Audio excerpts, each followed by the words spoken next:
One, two, three. Okay. Here we are. Starting the live show. Will be a few seconds just see if everything's all right.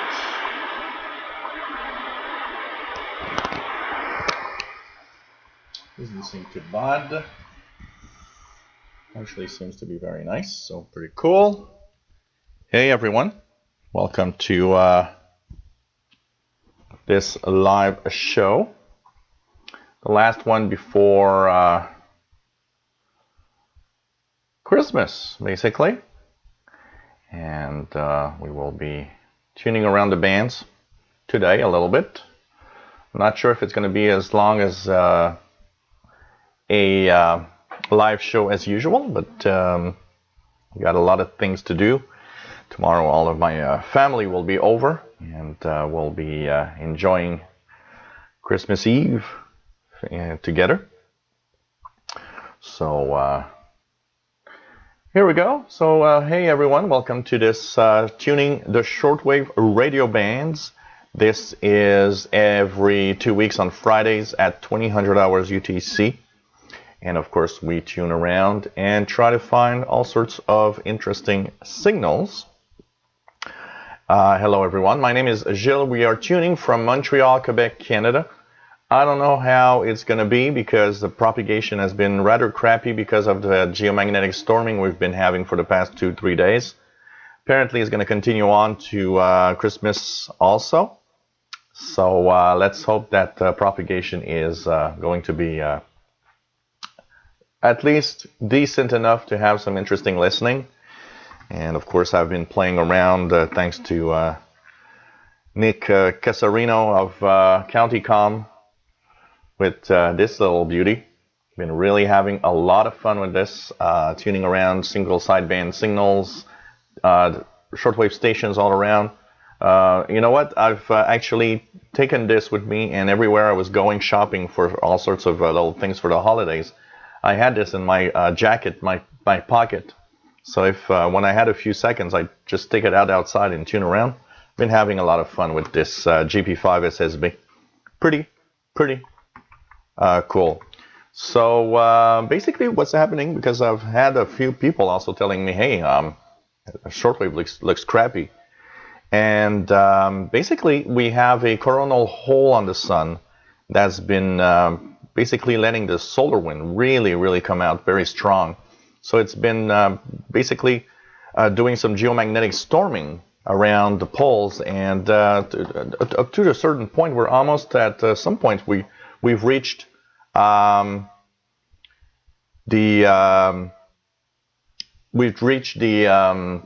point where the geomagnetic storm reached G2 level, which is getting stronger.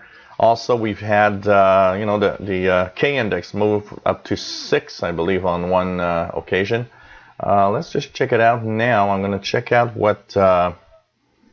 what we are right now in the K index. It's going to give you us an idea of how good or bad our tuning the band is going to be tonight. And the K index is at 4, and that's at 1800 UT. That's 2 hours ago. Hopefully it might lower, not get higher a little later. But let's hope that we'll have a good propagation anyways. So welcome everybody. I want to say hello to PLF. Nice to have you on board. Aussie Orlando. Also, I want to say hello, Charles Arlick from. He said that he says that there's a great African DX from Hams on Sunday. Thanks to for the updates. Yeah, you know what? That was so amazing last Sunday. The number of African stations, I believe, there must have been some kind of event, but it's really amazing.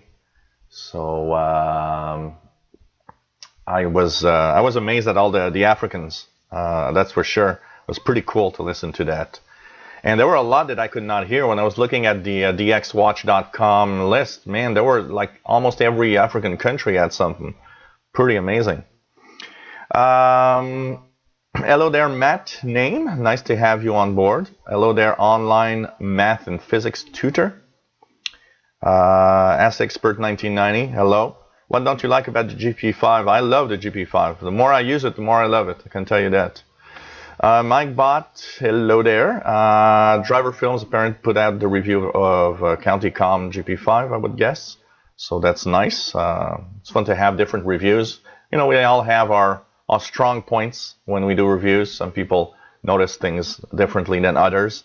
And so it's fun to have multiple reviews. You know, when I actually buy a receiver, one of the things that I do is I read every review that I see. So every review has, you know, different points that they are going to talk about. So it's fun to have the different views. Hello there, Nick Casarino. Nice to have you on board. Happy holidays. David Harden. Nice to have you here. Juan Amigo. Hello there. Venster Bank. Good evening. Hi Mapper. Hello there from Moscow. MDK2. Nice to have you here. Hello there, Chris D. Mad Radio DXer. And everybody on board. It's pretty cool. And hello there, Mike Lee. Nice to have you here. He says it's been busy wrapping Christmas presents. Pretty cool. Hello there, Richard Cook. CookRick555. Hello there, Danny from Australia. 7 a.m. Oh, and you work on Christmas Eve. That's so sad. Yeah, you're Christmas Eve already over there. So sad. I've never liked working on Christmas. That's something that's, I don't know. But, you know, some of us have to. We have no choice. We really have no choice. Some of us need to. I can tell you that. Matt UK listening from his truck. Pretty cool. Driver Film Shortwave. Hello there. Mike Lee says, getting a Retivus RT3 handheld digital analog for Christmas. Woohoo! Great Christmas gifts. So it's good to see everybody on board. Hello there, Jerry. Told me, hey, I told you it was a great radio. Yeah, it is an amazing radio. Love this GP5, can tell you that. Love the, you know, the form factor is kind of fun. I've never owned a radio that has this shape. And I kind of like it, and it's really a good performer on shortwave from my tests that I've done. What's interesting, because I've compared, of course, I've got another radio that has the easy tuning mode that I've learned to enjoy with this PL380, and the button for easy tuning mode is right here on the upper right left. I've enjoyed easy tuning mode on this. So, of course, when I saw easy tuning mode on the GP5, I said, oh, cool. I love that feature, and I'm going to really enjoy it. And I got to say one thing that I've noticed. And I will do some side-by-side easy tuning mode. But the easy tuning mode on the GP5 actually stops on signals that are weaker than the ones on the PL380. PL380 easy tuning mode stops on signals that are relatively strong. On the GP5, even weaker signals, it's going to register that there's a station, and I love that also. So nice stuff, and really cool. And Hi Mapper says, it's good to work while others have to rest, and vice versa. Yeah, of course. And basically, it's going to be really interesting to so we're just gonna do a little something here. Let's get out this asshole from the channel, and there we go. Now we've got a dumbass less on the chat. So what else do we have here? Okay, by the way, anybody in the chat feel like they would like to be moderator? I'd like to give a few more people moderator status. I'll give it to Richard Cook, that I trust. So, hey Richard, if you see a stupid on the Mike Lee. Here, driver film shortwave. Here you are. Ta-da! Like magic, you are now. And why not Mad Radio DXer also? Yeah. Here we go. So, hey there, Joe Mikelaya. I won't say that comment, but oh man. Well, I can, you know what, MDK2, I'll still give you moderator status. So like that, when you come back, every time it's going to be available. So, you know, having a few moderators is not a bad idea, because I had only like 2 or 3. So like that, you know, it's almost sure that there's always at least a moderator in the chat. And I do trust a lot of you. PLF, Gilles, is the GP5 has the same reception quality as the Texan 380 or 310 ET on shortwave? I'd say they are pretty close. They do enjoy one very similar thing, is that the silicon integrated chip. And they are, I would say, in reception pretty close. But I need to do a little more tests, you know, side by side. So the only thing is that the GP5 has bigger coverage, first of all, for shortwave. It goes all the way to 29999. It's a full, what they call a general coverage, from 1711 kilohertz all to 29999 kilohertz. The full shortwave spectrum is there, so that's cool. And the unit also has single sideband. And I like the fact that when you put it in single sideband, if I show you guys on the display here, that you have also a separate upper-lower sideband. So you see here U for upper and L for lower. And on the right side here is adjustments if you need to fine-tune, instead of having like a regular, you know, you just have SSB and you play with a BFO. Here you put it in the correct mode, upper or lower sideband. And then you can fine-tune to be more precise if you're not exactly on the frequency for the station you're listening. It's really lovely, I gotta say that. Well, does it work for SSB? Not. You know what, Chris D? Yes and no, and I'll tell you why. Not really that. It's you know, kind of difficult to have a single sideband easy tuning mode feature, because single sideband always, you know, it's like an on-off switch when some people are talking. And basically, yes, it would stop probably if there was some single sideband signal that would be strong enough, but it doesn't. You know, if it's a great question that I haven't really. Now, easy tuning mode is actually not working. So when you try in a sideband, the easy tuning mode doesn't work. So here, you know, it doesn't for that. But it would be impossible almost to have a receiver that would do that. So that's for sure. And what kind of antenna does it have? It has 2 antennas. It has the telescopic that you're going to see here, if you guys want to see. So long telescopic. It has a clip-on wire that is in the box included. So in the box you have a little clip that you put on the telescopic, and it I don't know exactly. It's you know, like maybe 20 feet long, something like that. And it improves. And also, when you're on medium wave, you've got this medium wave antenna that you clip here, and it actually turns. And it's actually very directional, so it's a great add-on. You know, you just leave the receiver put, and if you want to tune in to medium wave, you can turn it to make the signal better, or to null out maybe a signal when you're doing some DX. So pretty cool little device, I gotta say. Impressed and been loving it, and I gotta say, just a great thing. No, I did not have a spare whip antenna. I know there's they do sell them, but I don't know. I'm pretty careful in general, and most of the time I'll be using a clip. So very rarely I'll be really, extending the antenna on this radio probably. But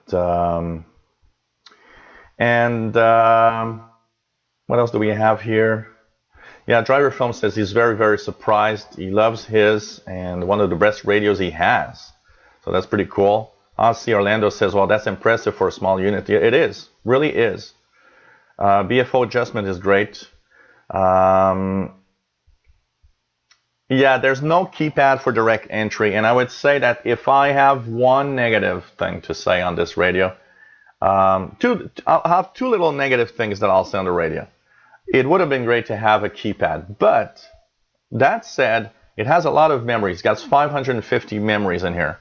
So what I've actually started doing is using the memory to add all sorts of frequencies I listen to, and that naturally will give me a quick tune into a frequency range where I want to go to.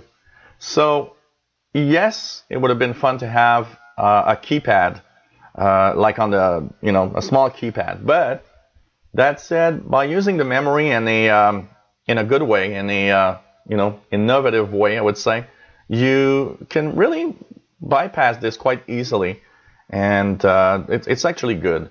But yes, a keypad would have been a very strong point. The only little thing here is that it is a little harsh on the AGC, the automatic gain control is a little harsh. So when you're on single sideband, if there are a lot of pause in the speech, for example, there is like this harsh overload for the first half a second. But then it goes back to normal. So that is a little, but it's okay. I mean, and it depends on the type of broadcast you're listening to. So I would say these are the two little negatives that I would say on this. For the rest, it's a great radio, and just love it. One thing that for a Canadian. For the Canadian user that is in the metric, when you want to have the medium wave band on 10 kilohertz, it automatically displays the temperature in Fahrenheit. So you can't, it would have been fun to separate that, but they're all like this. The PL380 does the same thing. You can't have Celsius unless you set the radio to 9 kilohertz for the European band. But it's a great radio, and I gotta say that I love it. It's really an amazing little radio. Let's just go back here and see. So here we go. Okay. So now we have a few new moderators. The way it works, you have 3 little dots on the right side of everybody, and you can block. You can either just remove one post if you think that's just one post that's a problem, or you can block the user completely if you need to do so. That's what you can do.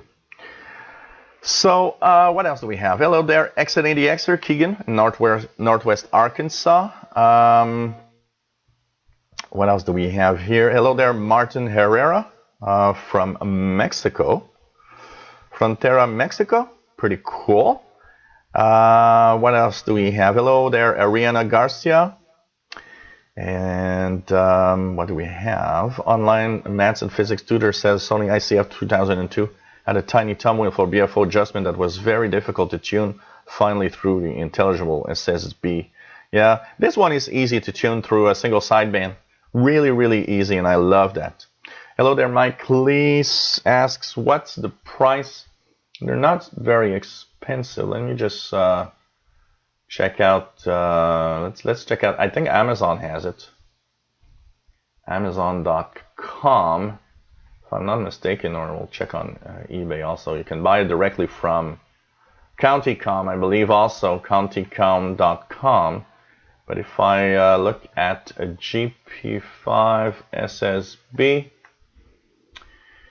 you actually can get it for $40.79. But you get the no, sorry, re-raise that. That's wrong radio. It's the same type of radio, but it's not that radio. That's the Texan PL360. Sorry, it's around $80. Okay, it's around $80. They don't have it on Amazon, but if you buy it from CountyCom, I believe I saw it for $79 or something like that. So it's pretty cool. Yeah, the medium wave antenna is really fun, I gotta say. It's a really, really fun little thing. Hello there, Philip Briggs. Nice to have you from on board from Brazil. Hello there, DX Place. Hello there, Neil, M0CJM. Nice to have you on board. QRP radio listener. Buon Natal from Ponza Island. Giuseppe, nice to have you on board. And it's fun to... Mike Lee says 36 English pounds, so not that bad. And... rainy Southampton. Here we will have a white Christmas, but it's rather it's rather warm for this time. We're at +2 right now, and we might have rain on the 26th of December here. It's after the really amazing cold weather we had. Now we're back at like warmer weather than usual, basically. So it's great radio, like I said. What else do we have? Did I miss anyone?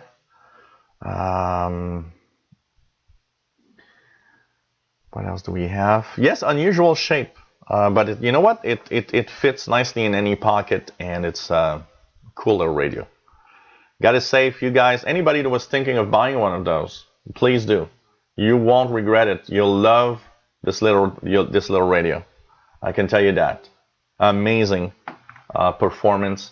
Really fun to have single sideband, that's for sure. Doesn't have Longwave, but has medium wave driver films and PLF. No Longwave on this one. Like the PL380, I believe, no Longwave. But it's a matter of adjustments in circuit, because basically the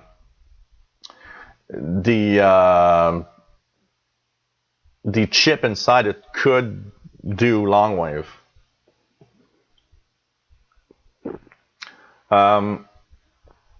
From the email, I want to say hello to Susan in California, asking me if I'm having a beer. Yes, I am. Today's beer of choice, and the one for Christmas I bought a 24 case, is a Sleeman Original Draft. So this is my my beer for today's show and for tomorrow, Christmas Eve. Actually, tomorrow Christmas Eve will look like sorry guys, Sleeman Original Draft. Sometimes I think Sleeman Silver Creek also. Tomorrow we'll have a punch with some wine and juice, and we'll have, of course, vodka shots, and we'll have I'm thinking of buying maybe a bottle of vodka to make like cranberry vodka or something like that. So that's going to be tomorrow night's really cool features. Sorry for the AM 1700. Hello there, nice to have you on board. And he says that he carries his GP5 SSB and is EDC pack. So it's nice. Yeah, FM, medium wave, shortwave, and sideband. It is full coverage of shortwave. It also has good sensitivity on FM. One of the tests that I always do on FM is, can it pick up correctly my VPR station on 107.9 in Vermont. It's like 120 kilometers away. And the radio needs to have a good FM front end to receive that station. Well, I get it on the GP5. I get it really, really well with the extended telescopic antenna. So overall, great performer. My review is going to come up also in the next few days. So you guys are going to see that. It's a great receiver. Love it. Richard Cook says Turkey on 6050. Let's just try it. I believe I was receiving it the other day. It's in the noise today. I can tell you that. So basically, really, really nice. I believe the Texan PL 365, Chris D, is the same one. Nick Casarino says GP5 SSB sold at Universal Radio and Conticom. So, but they are, yeah, the PL 365, I believe, is the same type of radio, basically. So, hello there, Michael Mora says, how about a Kenwood R2000 communication receiver? That is nice. That's a very nice receiver. Really, really nice. And MDK2 says, Denver propagation report. Zanzibar broadcasting 11735 is weak. REE, Radio Exterior España, 9690 weak, if I check it out here. Rather weak, it's stronger than that usually. Amazonia, Radio Nacional Amazonia, is about the string that I have it at this time usually. And so Joe Michaela says Fahrenheit is best. Well, you know, I'm a hybrid. I was born where they did the transition here in Canada from imperial to metric, so I kind of you know, can cope with both types of temperature. But basically, I you know, I have a maybe better. It depends. You know what? If I order something and it has to be weight, I'll sometimes rather say, you know, I want to have 1 pound of ground beef, for example, instead of, you know, 450 grams of ground beef. But it depends on what. I prefer kilometers, if I have to say kilometers. Oh, really? Oh, thanks, Jerry. I didn't know that. It covers long wave when then. Oh, let's check that out. I will power it on or power it off. Okay, when I select 9, here we go. Power it on.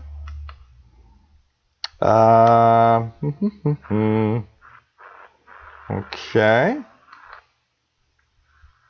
How do you get to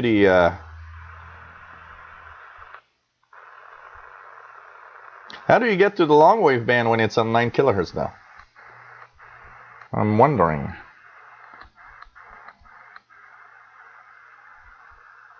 I'm trying to find out here. Apparently it does long wave.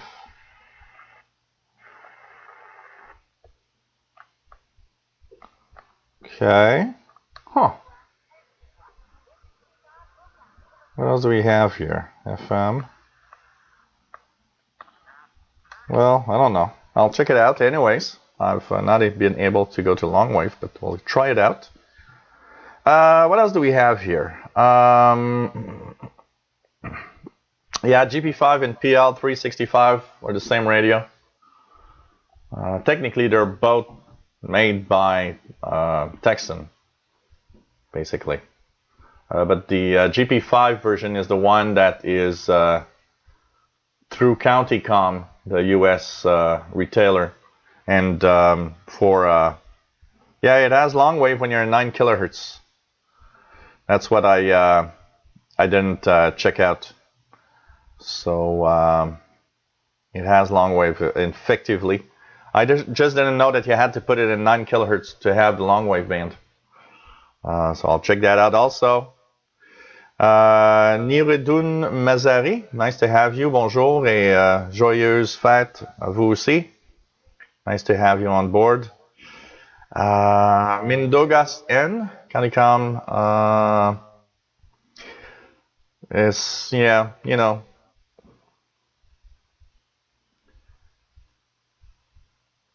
But it's not the same thing. The difference, you know, a lot of people have been telling me, yeah, but for the price of a Canicom GP5 SSB, you have a Texan PL660. Yeah, but they're not the same receiver. The Canicom has a DSP silicon integrated chip that is the shortwave radio at the same time, while the PL660 is a simple regular analog/digital receiver.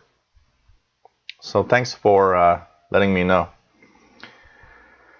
And Niradun says his Texan PL660 got a lot of amateur bands, a lot of amateurs on the bands of 40, 20, and 80. 10-meter band, you'll eventually, a 10-meter band is not open all the time. So you got to be patient. Faut être patient. La bande des 10 mètres, c'est pas toujours tous les jours. But you'll eventually hear something, that's for sure. That's for sure. What else do we have here? Yeah, Texan has lovely radios, that's for sure. Hello there, BC Live.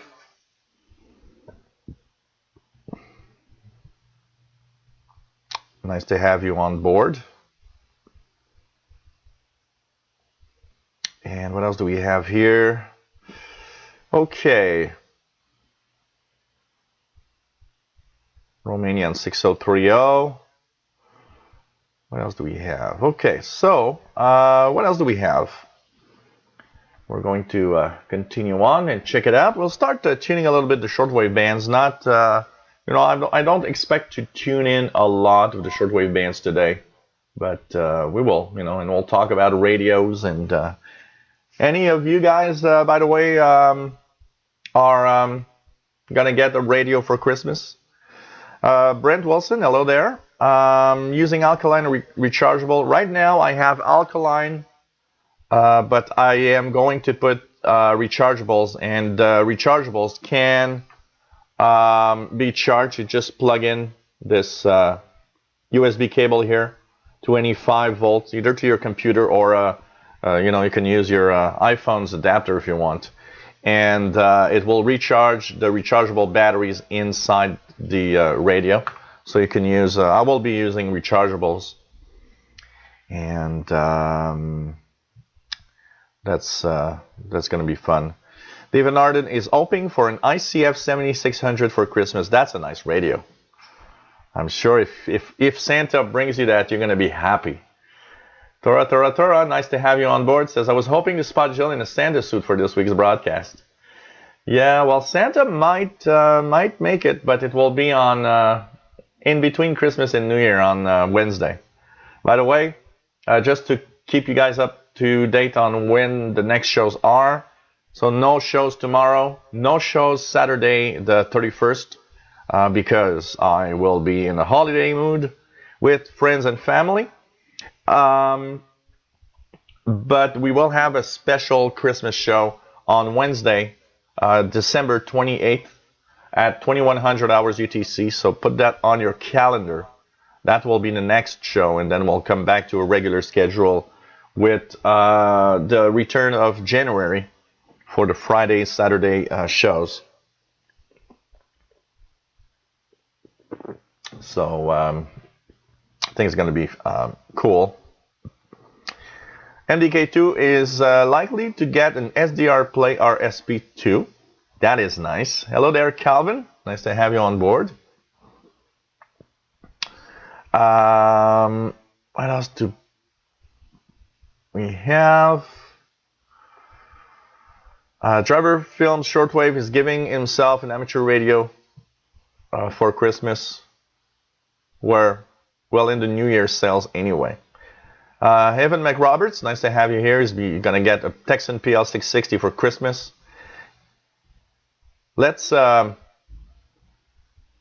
let's cross our fingers that propagation will be nice on Christmas Day so that you can all test that radio out. Online man and physics tutor says, the last thing I want for Christmas is another radio. I would much rather have enough real estate for an antenna farm. That's another thing. You know, it could be an antenna. I can tell you that. Hey there, Tosh.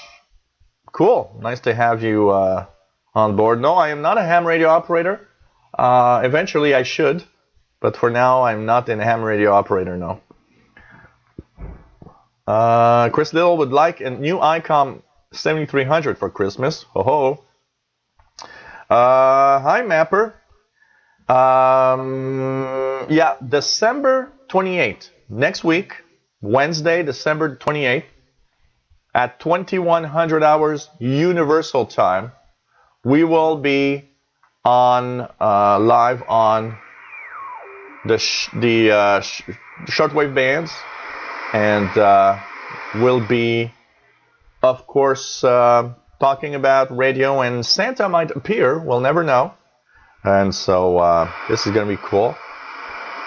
Yes, I can hear that this 5150 kilohertz is on right now. I can hear it's not very strong, but it's there.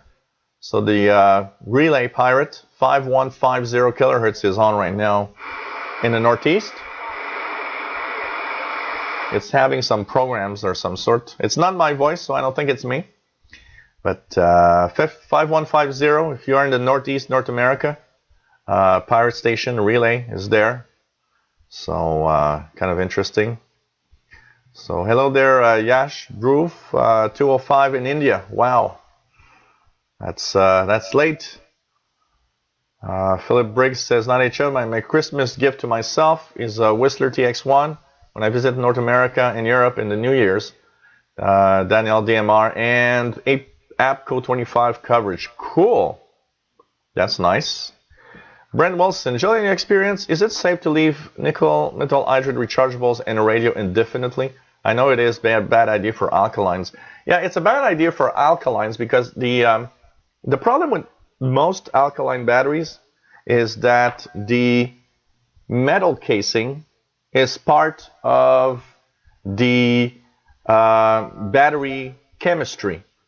So basically, as you're using your battery, the metal casing that's inside here is actually thinning with time, and sometimes it can puncture a hole somewhere. And also, by using it, there's always a little bit of pressure that's created inside from the chemical reaction. So the problem is if you leave the batteries there all the time, especially when they are not totally brand new. You know, brand new batteries rarely leak. It's mostly the batteries that's been used for a little while that will leak eventually. And so, yes, alkaline is always a bad idea to leave for a long time. But the rechargeable batteries don't leak. In general, they should never leak. I've never seen a rechargeable leak anyway. So they are made with a much sturdier metal casing. So basically, you can leave rechargeable batteries in your receiver for as long as you want. There shouldn't be any problems. I've never seen rechargeable batteries leak. I'm not saying it's not impossible, but I think by the design of rechargeables, it's not really going to be a problem in general. Yep, 2100 hours UTC on the 28th. It's going to be an hour later than it is now. PLF is for special international broadcast on shortwave for Christmas. One of the things you should check for is pirate stations, first of all. There will be a lot of pirate stations this weekend, that's for sure. It's always fun to listen to the international broadcast because they often have ideas for how Christmas is celebrated in different parts of the year. So Radio Romania is fun to listen to because they usually have all sorts of stories of Christmas in Romania, things like that. Of course, WTWW in Lebanon, Tennessee, USA has been having a lot of Christmas music on both 93.9 and 5085 kilohertz. So these are all the things to look for. But I would say that the number one thing that I would watch for is pirate radio stations. With Christmas and Christmas falling a weekend, I think it's going to be pretty cool, for sure. What do we have? What antenna is for HF with the GP5? Calvin, it's you have two antennas in the box. You got the antenna telescopic that comes with the receiver. That is already not bad, I gotta say. Just the telescopic made me listen to, just to give you guys an idea, just the telescopic, I was able to listen to guys from New York, amateur radio guys in New York, talking on the 160 meter band, 1850 lower sideband. Gives you an idea of how sensitive this thing is. And it also includes a clip-on wire antenna. So it has a clip that gets on the antenna here, and is about 20-25 feet long, and has a clip at the other end that you clip, you know, outside on a branch or inside your home on something. And that increases, of course, reception also. Richard Cook's listening to the buzzer on 4625 kilohertz. Say it's coming in pretty well, apparently. What else do we have? No, it's not that much. Philip Briggs says perhaps due to being missed summer and the longest days down here, 25 degrees south, but conditions have been poor all week. One of the things that has been really messing up with propagation this week is the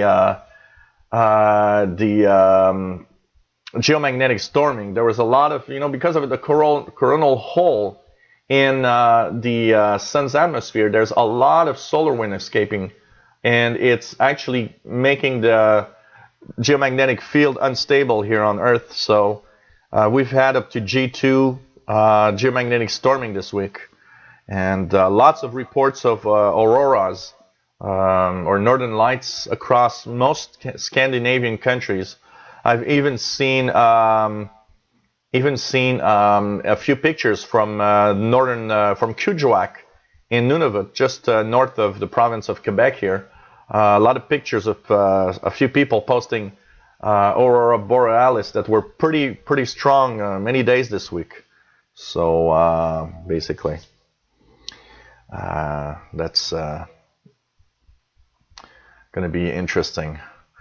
Madrid DXer says, last year did a pirate scan when outdoor DXing on Christmas Day. A good number of stations for sure. Yeah, usually there's a lot of them. So it's really worth. We could hear that there's some music. 5150 kilohertz right now, there's some music. So, well, if the solar wind blows down your antenna, David Harden, I think we're pretty much all going to be gone at that point. Oh, man. Hello there, Radioactive. Nice to have you on board. Says he attached 50 feet of wire on his PL365, which is the GP5 SSB, same radio, and it worked very well with no overloading. That's one test I want to push it through. I want to put my my sloper antenna on it and see how it can handle it. I think that's going to be pretty cool. Yeah, 9 kilohertz. Then push medium wave button to select medium wave to long wave. Then turn unit on and you're... okay. Let's try it. Thank you, Jerry, for the instructions on doing this. So I will... Okay, I'm off here. So I've pushed to put it at 9 kilohertz. And then I'll push medium wave. Oh, yeah. Oh, this is cool. And yep, medium wave. Oh, and it's actually cool because from what I see here is the medium wave and long wave are all in one band. So let's see here. I'm going to try to tune in a non-directional beacon, by the way, guys. So let's just put the one strong non-directional beacon.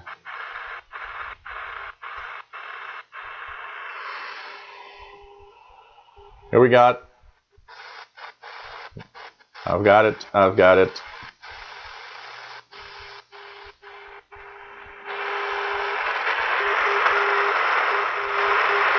if you guys can hear it. Non-directional beacon on 248 kilohertz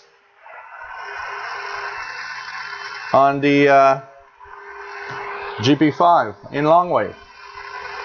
So it's pretty cool.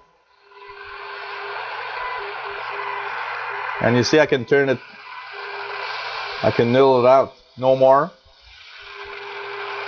And I can get reception also. But this is really cool. So Longwave is possible, as you see. So this is Longwave. Thank you, Jerry, for giving me the tip on how to get it to Longwave. So pretty cool. Pretty cool. Hey, Jim Kaysen, nice to have you on board. Merry Christmas. Merry Christmas, everybody. It's really, really cool to have you on board. So, yep, non-directional beacon just received on Longwave. Yeah, exactly, Jerry. That's what I saw. It said 150 minus on the display. So, really cool. Hey, Mark K, nice to have you on board. Good day to you too. The beacon at 248 kilohertz is the airport PLF. We have a big airport here, Pierre Elliott Trudeau Airport, and that's where is the beacon. About, I'd say it's about from my home about 30 kilometers west of me.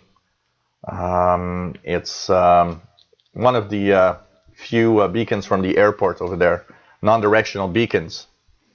So yes, it's true that the antenna looks like kind of a microphone in some way. That's for sure. Can your radio catch 3680 Russia?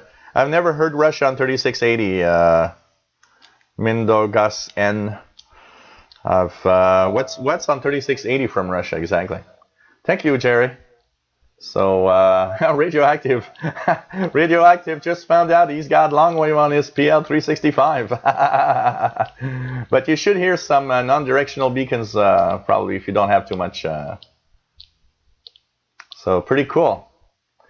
So for all of you that just found out that your PL365 or GP5 does Longwave, we got to thank Jerry for this little tip. And pretty cool. Adds another side to the radio that I did not basically know about. You know, I saw that there was this you know, they had all the specs in the manual, and I found it weird because I saw that, well, if the radio can't tune Longwave, why are the Longwave specs in the manual? And the manual does not, I'm not sure, but I didn't see anywhere where the manual states that you can go on Longwave. Maybe I went too fast through the manual, but that's pretty cool. Especially, you know what, I'll bring that outside with that old directional antenna. Maybe at some very quiet location I can DX some non-directional beacons a little more. That's going to be pretty cool. So a lot of people happy, thanks to you, Jerry, that they found out that Longwave works on both the PL365 and GP5 SSB, which are the same radio, by the way. So really nice. Yeah, it does. It is interesting. David Arden says this is amazing. Usually long wire antennas overload most shortwave portables, and that's true. A lot of the portables that I have overload easily on a long wire. But one thing that I've seen is that almost every radio, like the PL380 and so on, that use the silicon integrated chip inside for the receiver seem to be pretty much difficult to overload. That chip, that SI30, what is it, 4734, 4735, is extremely difficult. It seems to be extremely difficult to overload. And so almost every radio, even my PL380, actually works well on my sloper. So I would expect the GP5 to do pretty much the same. W5 MRM, nice to have you on board. It says 3680 is part of the 80-meter band, so it's conceivable that Russia may show up there from time to time. Yeah, but I know there are some Russian things in the 80-meter band, but at different places also. And the 80-meter band also is not the same size in North America and Europe, I believe. There are countries that have a smaller. So,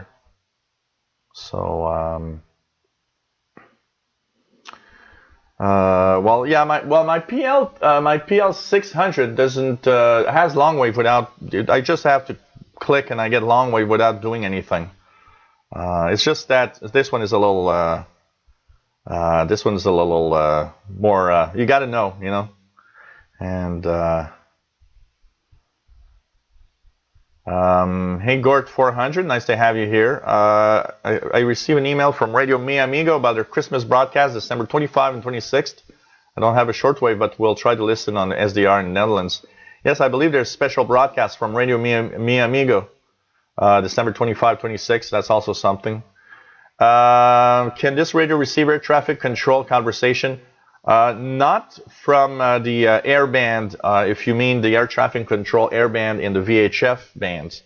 But you can listen in on air traffic control on the HF frequencies with a single sideband. Yes.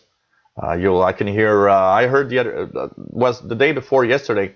I was in bed, so I didn't do a video, but I was in bed with the radio and I was listening to New York traffic control.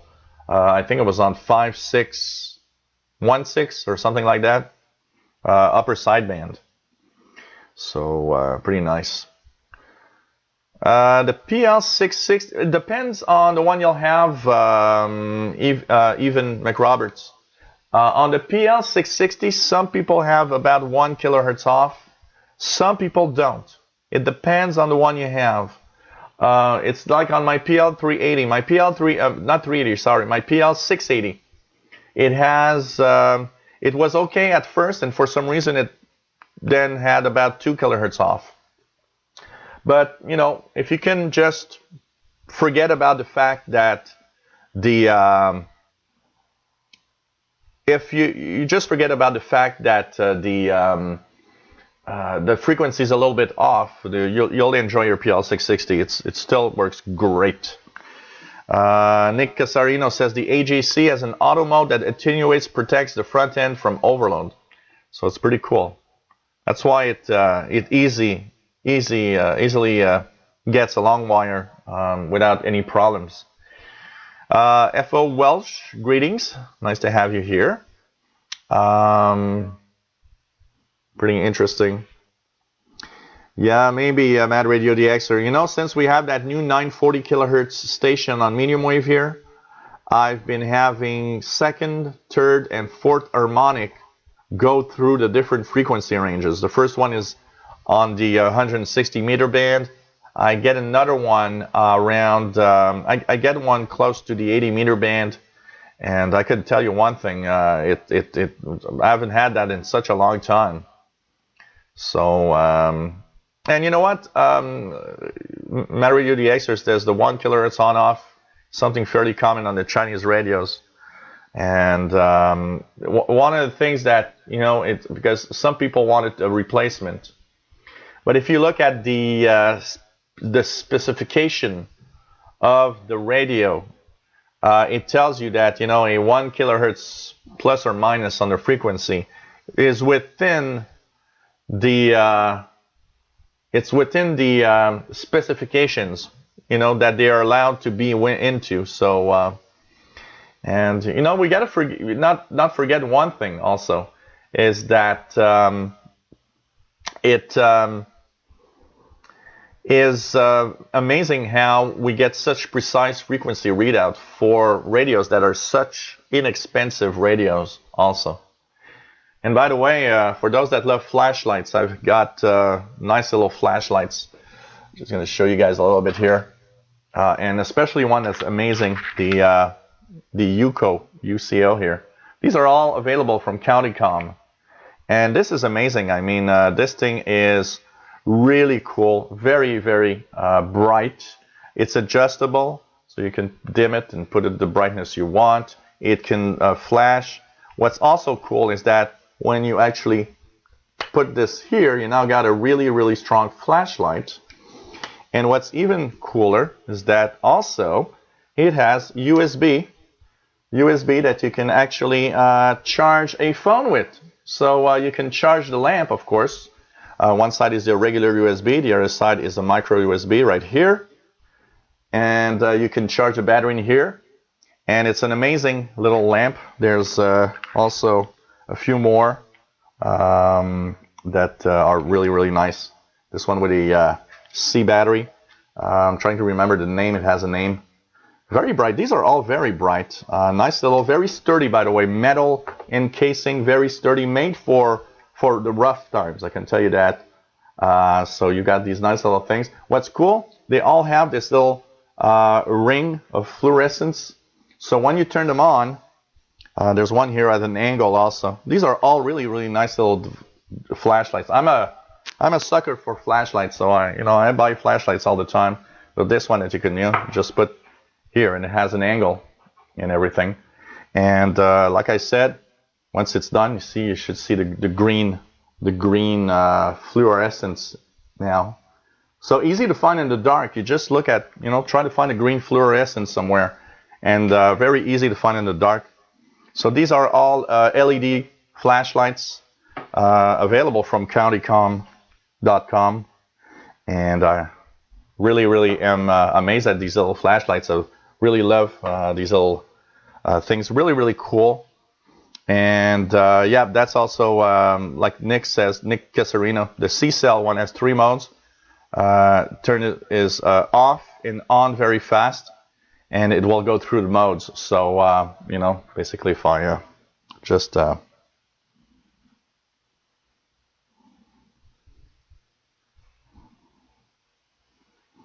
you get this one, you get the standard light. If I turn it off and on very fast, I get a dimmer light and also a flash. So, if you're in an emergency of some sort, this can be very, very useful. And they are extremely bright. I'm used to these emergency light gadgets that are just, so weak that you're like, yeah, I'm going to die before anybody finds me in the forest or something. These are so bright that they are easy to see. And I remember, because when I actually turned on this one the first time, I was with my nephew, and we both looked at each other and said, wow, I can't believe how strong and how bright these are. And it's very, very nice. Good, cool little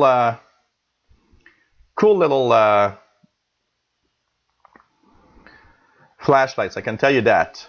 So, hey, Watershed 44, yes, Countycom is a supplier for the U.S. government. Indeed. So, it doesn't interfere at all. David Arden, you know what? I would see myself easily with this one, for example, in a power outage and a little portable receiver, or somewhere, camping. Really, this is so bright, it illuminates the full room. Just this. It's amazingly bright. I can't believe how bright this is. So, these are really made for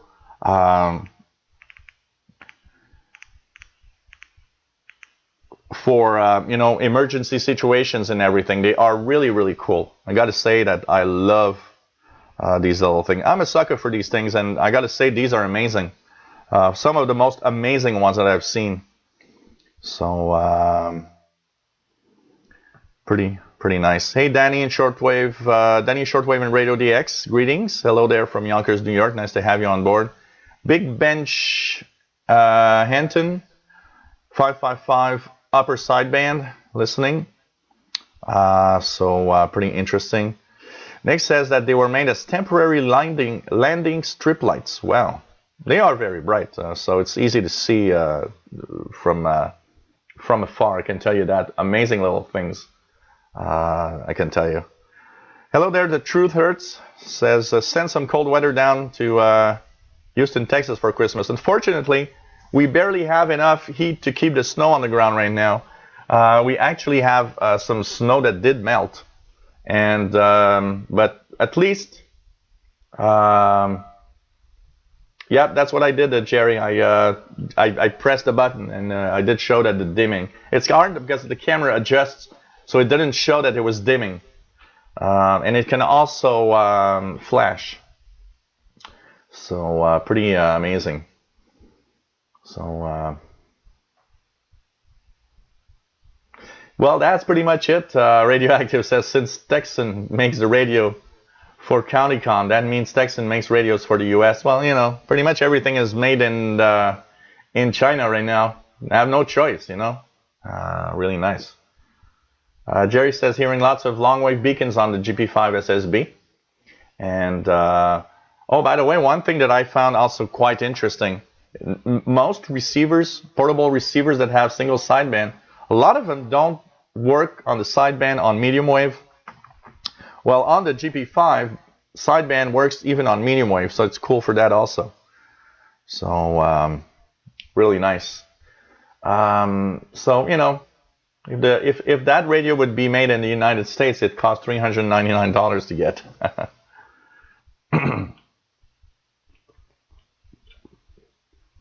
Yeah, go outside the Radioactive when you can. Just take a little walk and bring it with you. And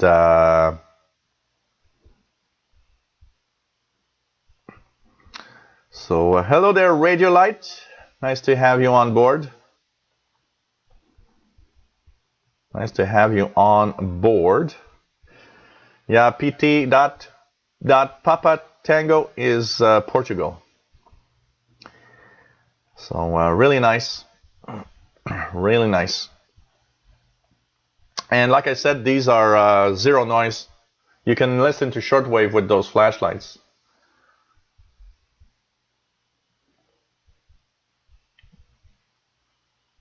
Well, at least now it's fun, Radioactive. You just found out you listened to Longwave on the radio.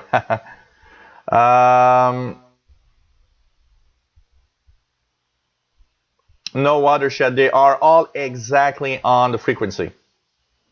They are actually precisely on 2.5, 5, 10, 15, 20, and 25 megahertz. It is the most accurate radio signal that you can receive. They are not 100 kilohertz off. What they do is provide tones. So the tones that you hear on WWV give you some a certain number of hertz. You know, like one of the tones is the 440 hertz tone, which is the, what is it? Is the A above middle C on a piano or something like that. But the actual frequency of the time signals of WWV are the most precise signals. And that's why I will, if I use a receiver that I need to calibrate and I don't have any equipment, well, the next best thing that you can do is try to calibrate it using WWV signal.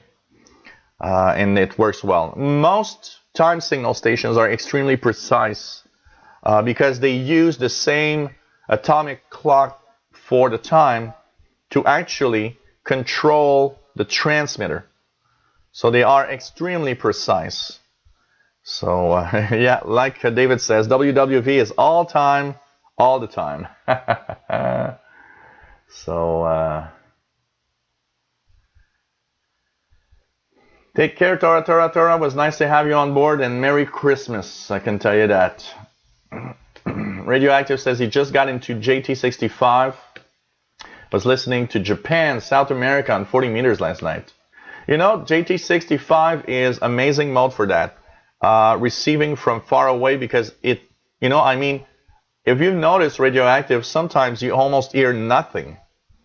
And when the computer still decodes stuff, and you're like, wow, I was hearing noise, and the computer could still hear the JT65 signal there.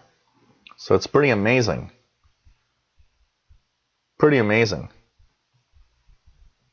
Can tell you that.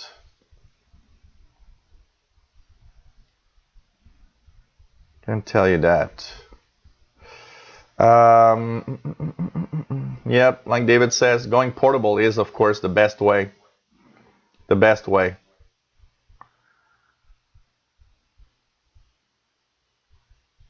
Yes, you do use WWV to calibrate. There's one thing about WWV that you just have to be careful for calibration. It's because of the distortion of a radio signal in propagation.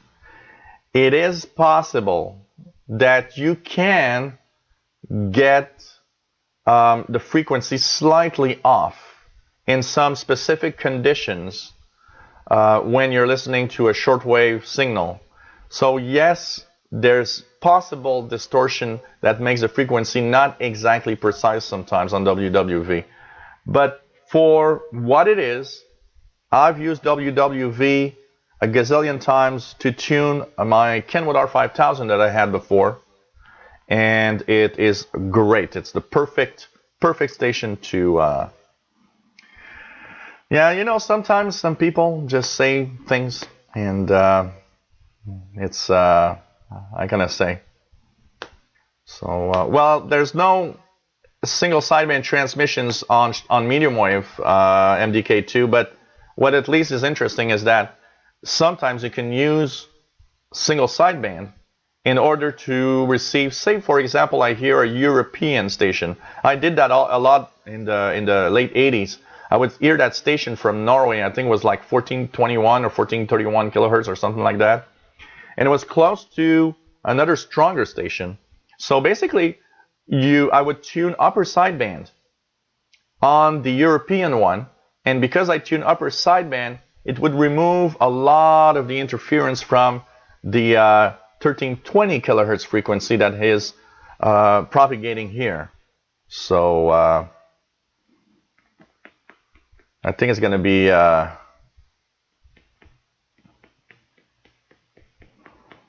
yeah, but it rarely does. You know, Watershed, the WWV being off slightly because of propagation, of the distortion in propagation. It's probably most of the time so small that it's almost impossible for our type of equipment to really see the difference. But most of the time when I use WWV to actually tune in, it's perfect, really perfect. Grigou, nice to have you on board. I wish you two a Merry Christmas.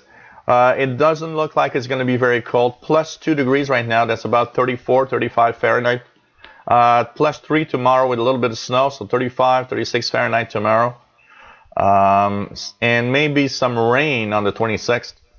So it's going to be a warm one this year. Not as warm as last year. Last year was like plus 18 degrees. Was about 68 Fahrenheit. Christmas Eve last year. I'll never forget that. It's the first time in my life that happened. And so, hey, take care, Mike Lee. It was nice to have you on board. Merry Christmas. Have a safe one. And hope you have fun. Well, you know, Nick Casarino says Jill needs to go out in the spring and do a receiver field day with portable. I will do a DXpedition with the GP5, I can tell you that. It is going to be part of my summer listening next year. GP5, and we'll be doing a few videos. Next week I'll have a little bit of time, and I'll be doing a few videos comparing the PL 680 to the GP5, comparing my PL 380 ETM mode, the easy tuning mode, with the GP5. I think it's going to be fun. It's going to be a lot of fun. So, yeah, like Nick says, WWV can sound off frequency because of multipad distortion. So, you know, it doesn't happen often, but it does. The Truth Hurt says 78 degrees here. Wow, that's nice. Watershed says will be 65 Fahrenheit Christmas Day in upstate South Carolina. Yeah, we're all getting warmer. I was looking at the local weather. They were showing a map where all the East Coast up to very far north here in Quebec is going to be for the next, not just the next few days, but like the next 2 weeks, much warmer than usual. So, hello there, Tim Robinson. Nice to have you here. Nice to see you on board. David Harden says a lot of medium wave DXers go to Miscou, New Brunswick. Oh, wow. That's cool. That's cool. Must be easier there to get some Europeans also. Radioactive says, yep, that is so true about the JT65. I was mentioning how, you just don't hear anything. And, I mean, your computer still decodes a signal. He says, I have with my setup is that a fellow ham across town is running 50 watts on the GT65 and just blows out my receive so that it is hard to hear the weaker signals. Comes in at S9 plus 40. Wow. And it says they're supposed to get snow in Oregon. We're supposed to get like 3 centimeters of snow, which is going to be nice. Just going to refresh the snow. One of the biggest problems with snow in a big city like Montreal is when it starts melting, it gets ugly because it becomes like brownish, black and brown. So it doesn't look nice. So having a fresh coat of snow over it's going to be nice.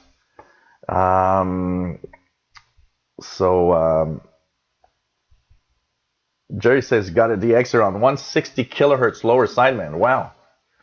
Yeah, that's an amateur radio band, if I'm not mistaken.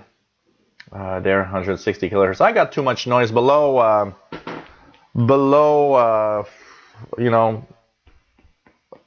in the medium wave band and long wave band. I got so much noise it's difficult to do anything. So, Big Bench Anton says no snow in Florida. No snow in Florida. 30 Celsius and sunny. That's summer. Jerry, is that 160 really 160 kilohertz or 160 meters? I would think that it could be 160 kilohertz.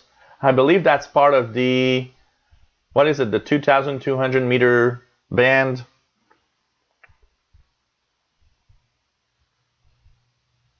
I think it's 2,200 meter amateur band. There's an amateur band down there at 160 kilohertz. Yep, 160 kilohertz, not the 160 meter ham band. 160 kilohertz. Yeah, that's the, let's just see here, 2200 meter ham band. So that's the 2,200 meter ham band is,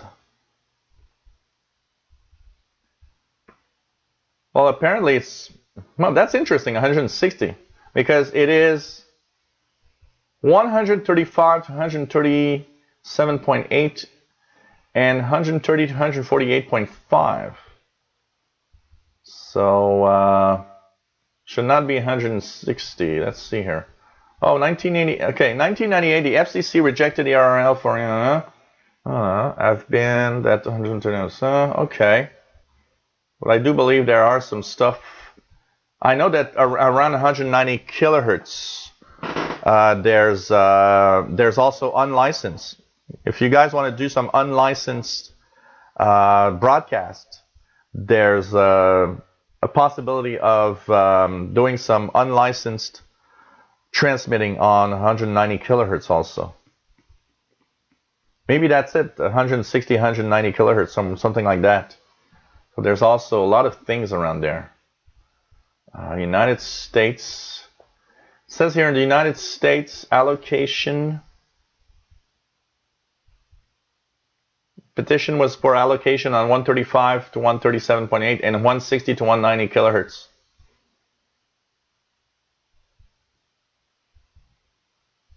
So interesting. Okay, 1500 meter band. That's not a very old band, right? If I look at the 1500 meter band, 1500 meter ham band.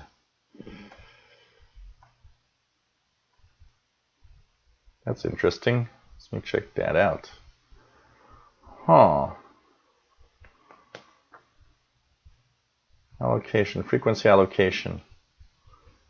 Interesting, it doesn't show up. I know about the 2,200 meter band, which is in the low kilohertz, but there's nothing that shows up on the 1,500 meter ham band. Is it kind of a new band or something? That's interesting. 160 to 190 kilohertz. Huh. I know that 190 kilohertz has unlicensed operation. That I always knew for a long time. Kind of interesting. Huh. Pretty interesting to see that.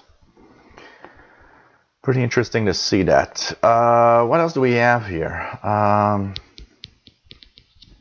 it seems that the UK is being rattled and by some high winds. Tim Robinson saying that garden furniture is thrown everywhere. Wow.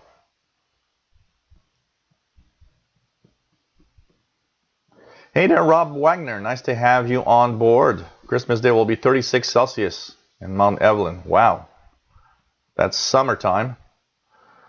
Really summertime, I can tell you that. Hello there, Bobby Burgess. Nice to have you here. And pretty cool.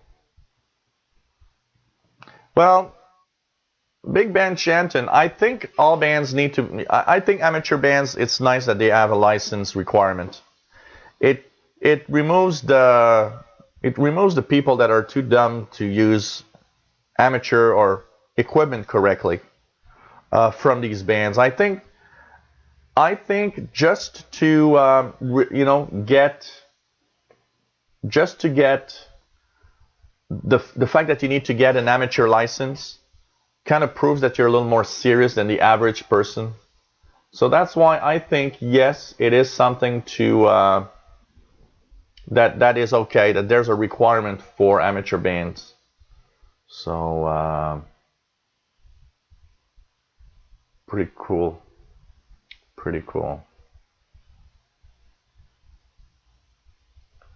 Really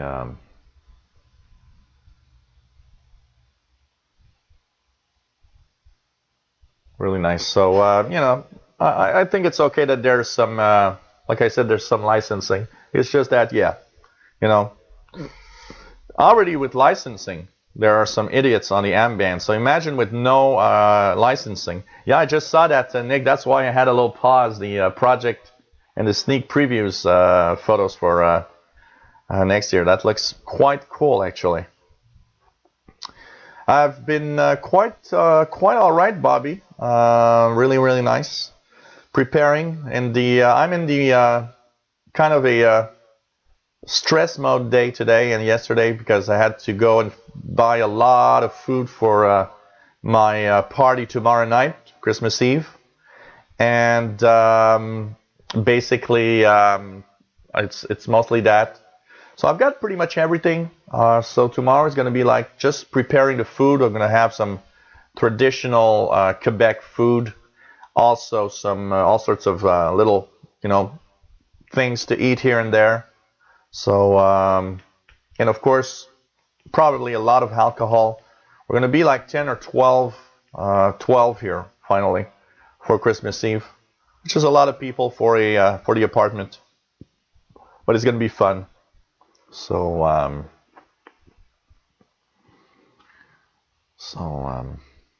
really what about, yeah, like David says, if you want to hear what unlicensed radio sounds like, tune to CB band.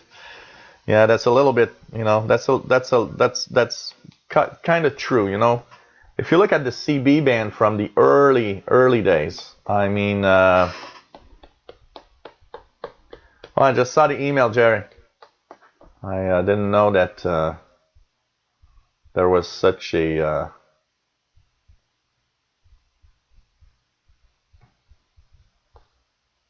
band. I didn't know there was such a band. I knew that there was 2,200 meters. I knew that there was unlicensed around 190 kilohertz, but that's kind of interesting. Some good old rock and roll music on 5150 kilohertz. Signal's getting better. Almost S9 plus 10 now for 5150 kilohertz. Yeah, I'd like that, Mad Radio DXer. I don't want to annoy too many people with that, but hey, you guys, I'm gonna just put my PayPal email. If you guys want to give me a little something in order for me to continue on with doing shows, and can send any type of donation, even $1 will be quite all right. So I'm putting it on the chat here. Here goes. So for those that want to send me a little something, much appreciated. You know, I bought a lot of equipment and did a lot of things thanks to your donations through the year. They really helped me in making things better and preparing for a new studio for 2017 and all sorts of things. So thanks everyone that want to contribute. It's always cool. And thanks for the thumbs up, my Radio DXer. And by the way, in January, for those that don't know, my list of frequencies will include European frequencies also. So that's pretty cool. And for those that are not in the chat here, I'm gonna put the I'm gonna give you guys my email on a little piece of paper here. So, and for those that can't, don't worry about it. It's quite all right.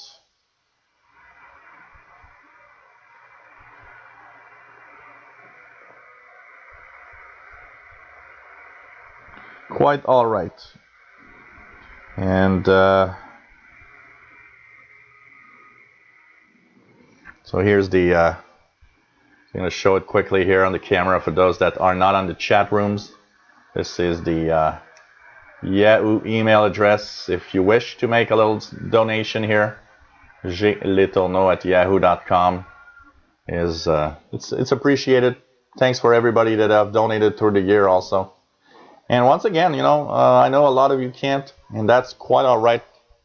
I don't want to bother everybody with that, but it's much welcome for everybody that will. I put it to good use in making the best that I can. So thanks everybody in advance, and really, really cool. So and thank you so much, Mad Radio DXer, for pushing this little initiative of me putting up my asking a little bit for donations. It's much appreciated, and I gotta say, really, really cool. Truther says, Tom on Tom's Radio Room show says good things about you. Cool. Cool. Watershed says, please do a vid on traditional Quebec foods. You know what? One of the things that's amazing is that when I started doing YouTube channels, I actually did a channel where I would do some quick recipes, and it was quite surprising the number of views I got there. I should make a video on how to make tourtière du lac Saint-Jean, which is a very traditional Quebec food. The recipe I'm making is the same one that my mom made, so it's pretty cool. Oh, there are some dumb amateurs also, like David says. There are some dumb amateurs, I can tell you that. There are a few frequencies where these people are like really, you know, stupid. There's a 14313 and 7200 kilohertz. These frequencies have really, really stupid, dumbass amateurs there, and I gotta say that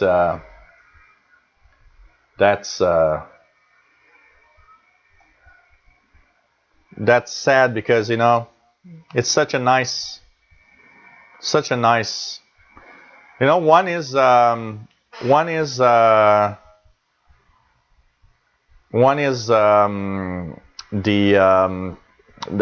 have a feed for a W6NUT. Man, that repeater in California is horrible. So much. Even here, you know, now we have less. But I got to say one thing. It's that even on the 2-meter band, there's a lot of stupid things happening. It's sometimes, you know, I've seen the 2-meter ham band here turn into what almost was a CB band. I got to say, it's just horrible. And yeah, you know, Tim, you've done enough for this year. I got to say one thing: donating a tablet to my Windows channel to bring in donations is such a fantastic move. By the way, that I mean, really, really, you've done more than enough, and you've done more than your share of donations. By the way, Tim, really don't worry about it. I got to say that. I want to thank you for sure. And what else do we have here? Oh yeah, Tim was really, really. It was just so funny because, you know, some people don't understand at all, you know, the principles behind this. You know, I actually have on the. I got to tell you that, Tim. I have. There's a nice little lady in Virginia that loves my Windows channel, and she gives me every month, every beginning of the month, 4 to 5 of each month, I receive a little amount from her, and it's so funny because, you know, she sent me a nice email telling of how mad she was that on some occasions where I asked for money, there were so little people donating in all the viewers that I have on the Windows channel, and that she would give me more every month if she could, you know. And it's like I listened to that, and it's like, wow, you know, there are some great people out there, and I can tell you that. But you know, her email was almost, she was mad. She was mad. She was like telling me, you know, you shouldn't be so nice with people. Well, yeah, you know, it's okay. I don't, you know, I hate asking for money, first of all. That's one of the things I really hate. So, you know, it was just so funny. I can tell you that.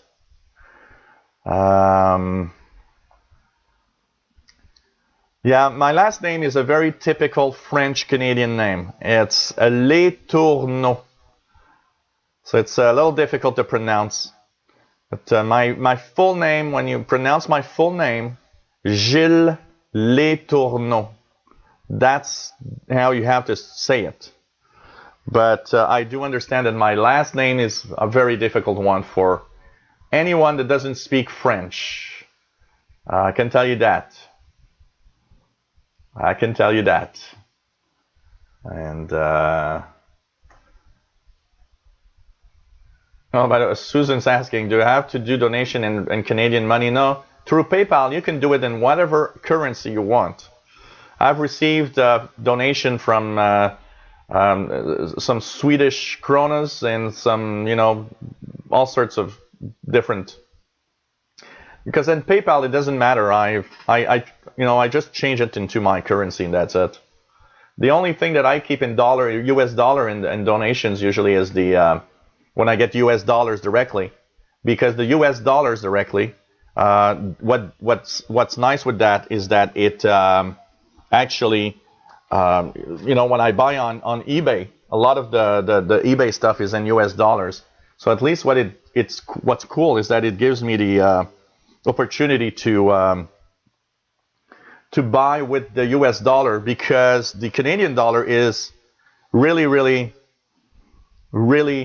weird.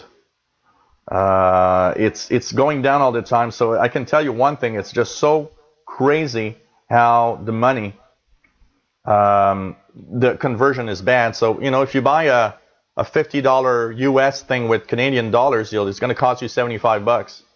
Gone are the days when the Canadian dollar and the American dollar was pretty much the same.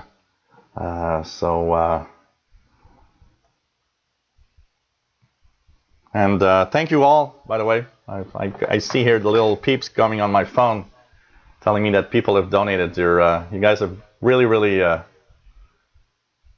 really, really nice. Thank you so much. Thank you so much. It's amazing. Thank you, everybody. Okay.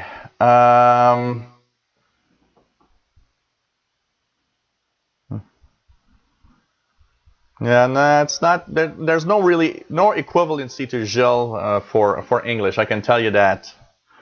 So Romania in English 6170. Let's check it out. 6170. Yep. I'll leave you guys a few seconds with Radio Romania while I get another beer. Won't be very long. The headlines: several former Romanian dignitaries were accused on Friday of crimes against humanity in the miners' raids of June 13th, 15th, 1990. Romania's President Klaus Iohannis called on Parliament to reassess the law on the elimination of several taxes, among which the radio and TV license fee. An event commemorating the 1989 anti-communist revolution in Romania continued on Friday.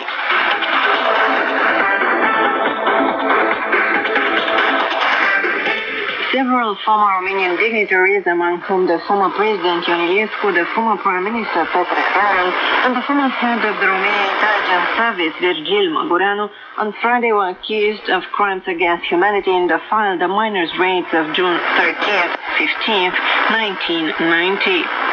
According to the prosecutors, the accused masterminded, organized, and coordinated a generalized and systematic attack on those protesting in downtown Bucharest against the leftist power, which ruled the country after the fall of the communist dictatorship in December 1989, as well as on the population of the capital city. The prosecutors claimed that participating in the attack were forces of the Interior Ministry, the Defense Ministry, and the Romanian Intelligence Service, adding to over 10,000 miners and workers coming to Bucharest from several regions of the country. Against the backdrop of violent incidents that the army had already stifled, the then President Ion Iliescu mentioned an attempted coup by the far right and called on the population to defend the democratic institutions. The Jiu Valley miners' raids on Bucharest, where they stormed the university, the headquarters of the opposition parties, and the offices of several independent newspapers, left 4 people dead and 1,200 injured. In 2014, the European Court of Human Rights issued a ruling imposing on Romania to continue investigations in the miners' raids of June 1995. Romania's President Klaus Iohannis has postponed until after Christmas the designation of a new Prime Minister. He made the announcement after consultations held on Wednesday. So really nice signal out of Radio Romania here on 6170. And, like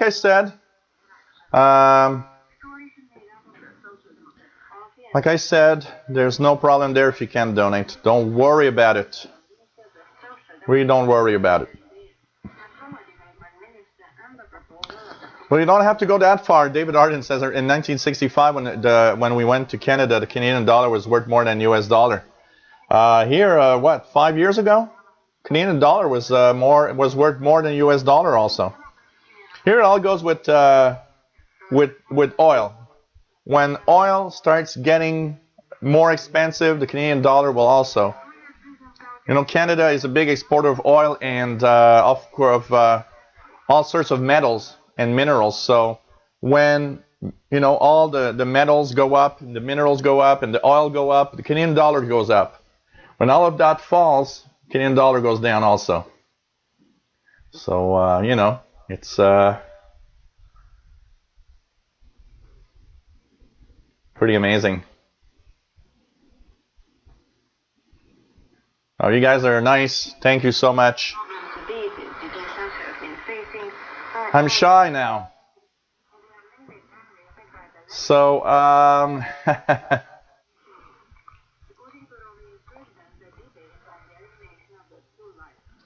what else do we have here? Well, you know, Tim, drink another beer when you come back, at least.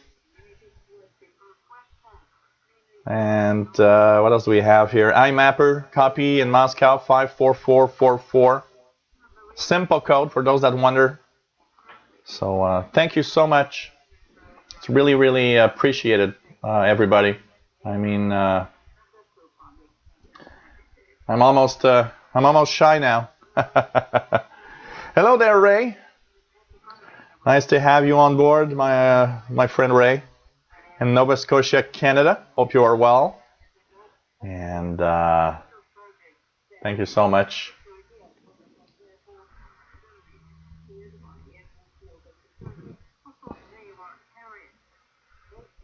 Thanks, Jerry. And yeah,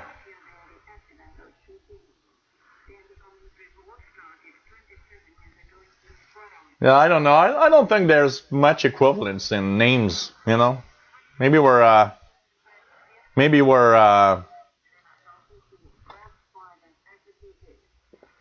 there are names that are equivalents, but usually they are pretty. You know, they sound. You know, one like here we have. You guys have John. Well, here in Canada, here in the French, we'll have Jean. That's probably very equivalent to John. It's probably the French John, basically. Radioactive says Gilles Shy. Right. You know, that reminds me of when I go to the karaoke and I sing my songs. The other day I go and I sing a song from the Doors, Riders on the Storm. And guy comes up to me and says, you know what amazes me with you? What? You go up on stage, you don't look shy, you sing your song, you make jokes. It's almost as if you really don't care if there's a lot of people watching you. And I told him, well, you know, I don't know why. I'm not shy. You know, I do my thing and that's it. And I guess, you know, shyness comes, I do believe shyness comes from the fact that sometimes if you do something you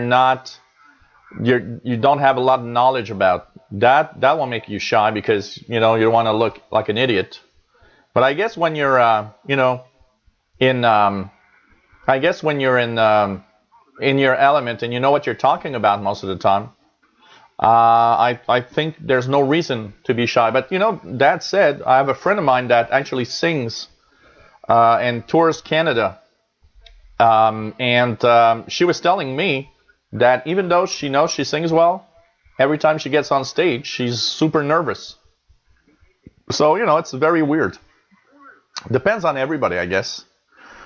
And hello there, 1990 Sunbird. Nice to have you on board. Hey, Ernie Turner. Nice to have you on board. And can we see DX? DX is sleeping. Hey, VK3DET. Best wishes. I don't want to wake up DX. I'd love to, but he's in his little box. I actually received some good food, a good food box by mail. And for some reason now he's crazy about that box. And he's been sleeping in the box every day for the past 2 weeks. So, you know, I just leave the box there. He's enjoying it. So it's just like amazing. So sorry, it's kind of complicated. I don't want to wake up DX. But if you stay alive, you might see DX soon. You know, he usually wants to come over and, you know, say hi to everybody from time to time. So once again, thanks everyone for the donations. Really appreciated. Really appreciated. Kelly Taylor, hello there. And says, I found your VHF, UHF channel as well as on here on YouTube. Good stuff. Yeah, I don't post enough videos there, though. I need to post more videos.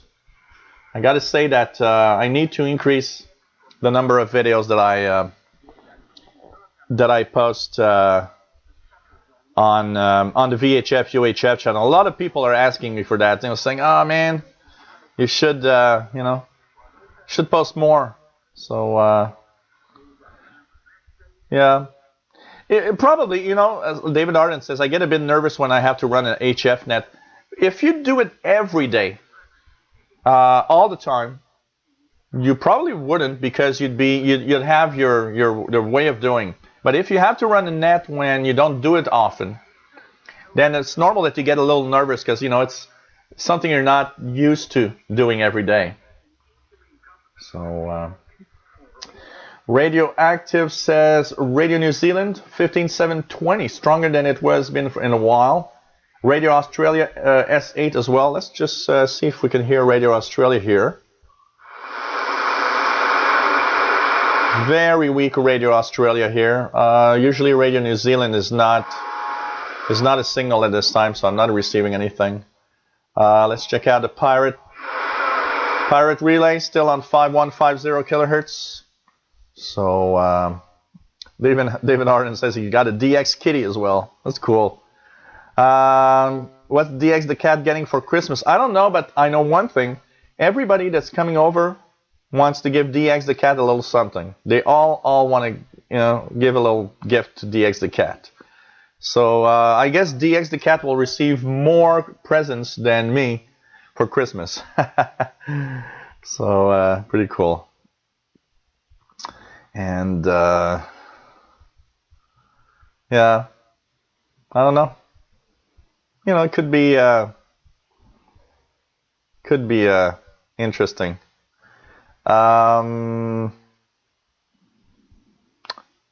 WrestleDope, can a home transmission setup achieve worldwide coverage on shortwave? Yes, it can.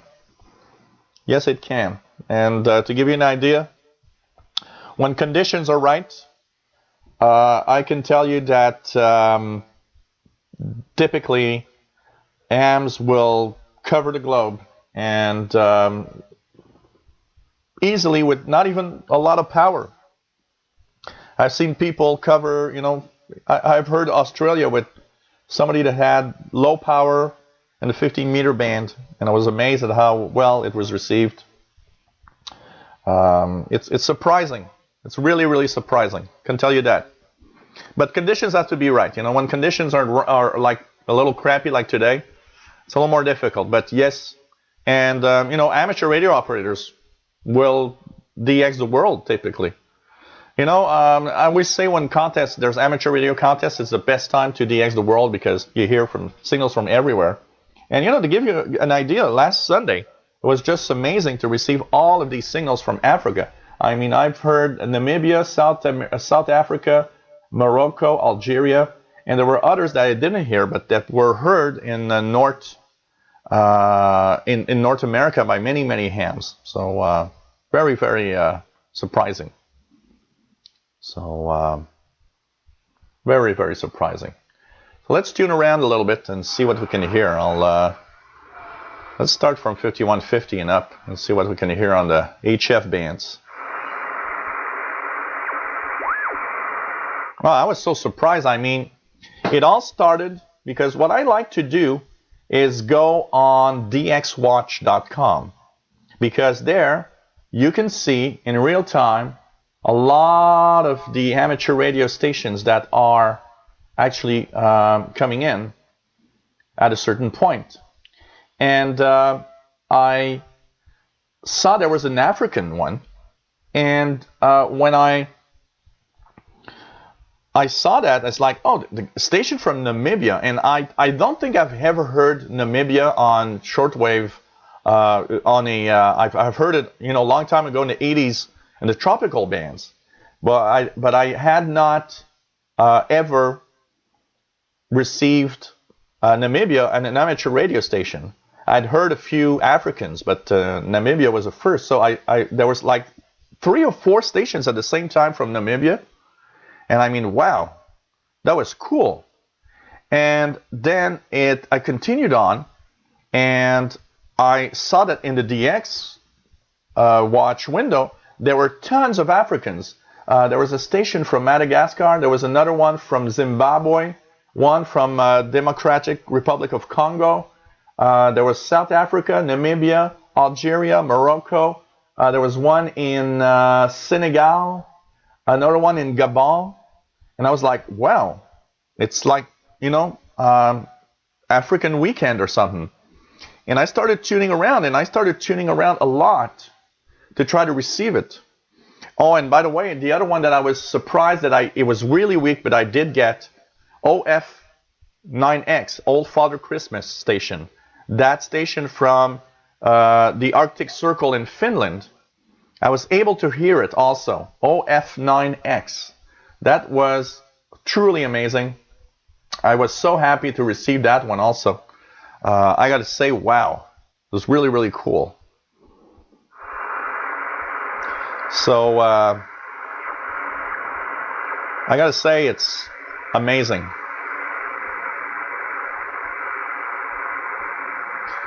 So you are watching the Tuning the Bands Hangout coming from Montreal, Quebec, Canada. We're already at 1 hour 46 minutes. I can't believe how fast the time flies when we actually do these shows. It's just amazing.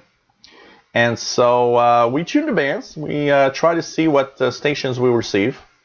And once again, thank you everybody that did donations. It's they're still coming in, by the way. I'm actually I told you I'm shy now. Now I owe you guys something. I owe you guys more and more live shows, I promise.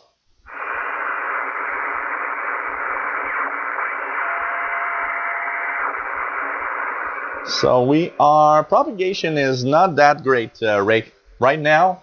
From what I see, it's not as good as it usually is.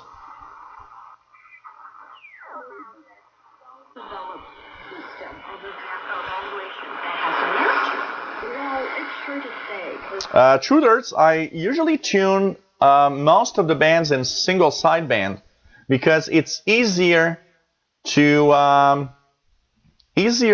know when there's a little something in the background, even if it's noisy. So I will tune around using the upper sideband mode most of the time, and I will hear if there's a weak signal, for example, and then I can switch. So like for now, I heard there was a tone on 5960, so I switched back to AM.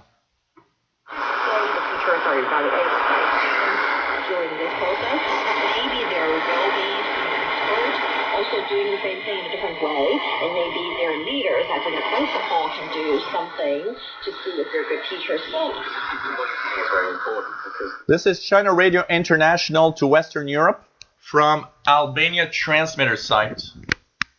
China Radio International from Albania transmitter site.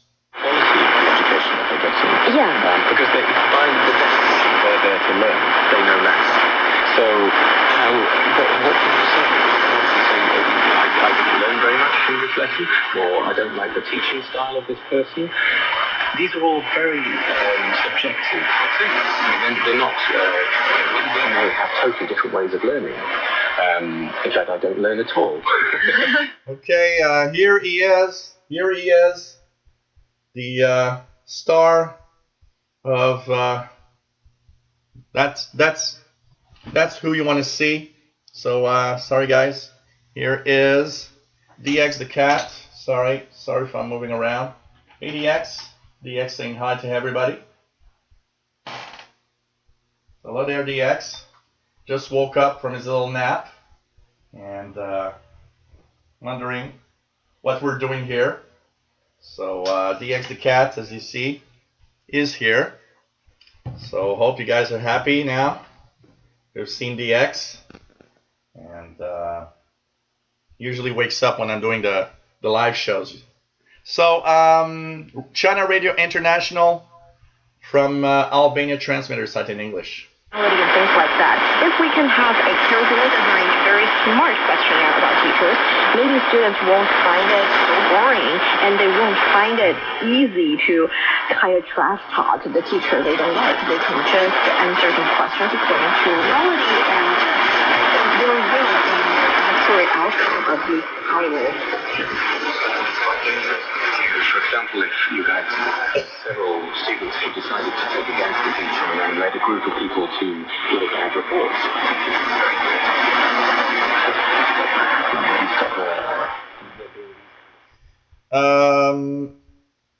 Great question from online math and physics tutor. question is, I'm going to take the microphone here. Sorry. Question is, regarding propagation indices, which, if any, have you ever found to be actually useful in planning your listening, especially when chasing a particular station? So I would say that there are two indices that will give you an interesting aspect of what shortwave is about. There's the solar flux. Solar flux is nice because it gives you, basically it's a measure of how much energy is reaching the ionosphere from the sun. And solar flux goes from 60 to 400. Typically, the higher the solar flux, the better it is, because what it does, it will actually tell you that higher frequencies are propagating well, and it enhances shortwave to a certain point. The K index is also another one to check for, because the higher the K index, there is a direct effect. You see it immediately. The higher the K index, the worse the chances are that you're going to do some really good DX in general. But it's not, totally true. It depends sometimes on where you want to communicate. For example, a high K index for me usually means that east-west transmissions are usually very weak or completely gone, but I will have very often in a high K index north-south transmissions enhanced. So for example, if I want to try to listen to Brazil, often it's stronger when the K index is higher for me. It all has to do with the way it works, basically. Let's just check for the fun of it. I'll check. We were at 4 when we started, and now at 2100 hours, K index is still 4 at 2110. 4, it's not the worst, but it will affect the shortwave, the shortwave frequency ranges. That's for sure. The cheapest receiver you can get. One of the great cheap receivers that I have is Texan R9012, small analog portable receiver. That is a nice and very inexpensive. It's barely shipping included, $20, and it's surprising what you can hear with that. I got to say. Hello there, David in Barcelona. Nice to have you on board. So, hey, Ernie Turner. DX, the star of the show now, has arrived. What sort of weather do you have? Are you due to have low 30s and higher next week? That's centigrade. Merry Christmas. We are due to have low 30s. Here in centigrade, okay, just to give you an idea, in the past 2 weeks, we had and reached at least 3 times minus 25 centigrade. Yes, minus 25 centigrade. Now it's warmed up a lot, and right now it's plus 2 Celsius, just 2 degrees above zero. And that's pretty much what we're going to have for Christmas, with a little bit of snow. Oh, F.O. Welsh, you're going to love the Texan R9012. It's amazing for what it is, I can tell you that. And so, really amazing. I never do plan my listening according to solar flux or K index online math and physics tutor, because I think it's better to just spin the dial. And you know what? It's surprising at any time. It's very surprising what you can have. And there are also all sorts of other types of propagation that can happen. I remember once there was really a high K index. It was like at 6 or 7. It was like a geomagnetic storm. And at the same time, we had some sporadic E-skip in the upper frequency ranges. And it didn't affect much. And I could hear a lot of DX from south of the United States in the 10-meter band, and even Mexico. So, I just tune around. And And I think that's the best thing to do. I think if you plan on listening only when the K-index and solar flux is nice, you're missing out on some DX that could be there for sure. So, hey, driver film shortwave, take care, 73, have some sleep, and Merry Christmas. Hope you have a nice one, and that everybody is safe at Christmas.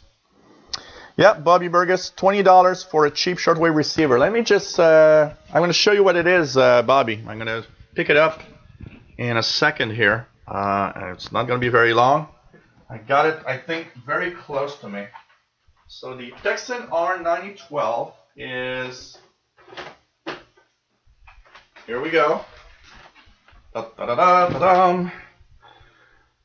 Texan R9012, here we go. This is the Texan R9012 receiver. It's an analog receiver, has FM, AM or medium wave, and 10 shortwave bands from 3 to 21 megahertz. It's very amazing for $20. I mean, what you receive with this is surprising. Of course, you can't compare it to a bigger radio or a more expensive radio, but at least for $20, it is a radio that receives signals, and that's the important thing. Can tell you that. So it's a nice little radio. Can tell you that. And I bought this one. Wow, maybe I've been having this for at least 3 years, if not 4 now, and works well. It's an amazing performer. Has very nice sound, by the way, also. And so for what it is, I gotta say, this is a cool little radio. I should make a few videos with it. Sometimes I like taking out my older receivers or the cheapest receivers and doing a little bit of DXing. Yeah, like me, Ray. I love all radios also, can tell you that. I love all radios. And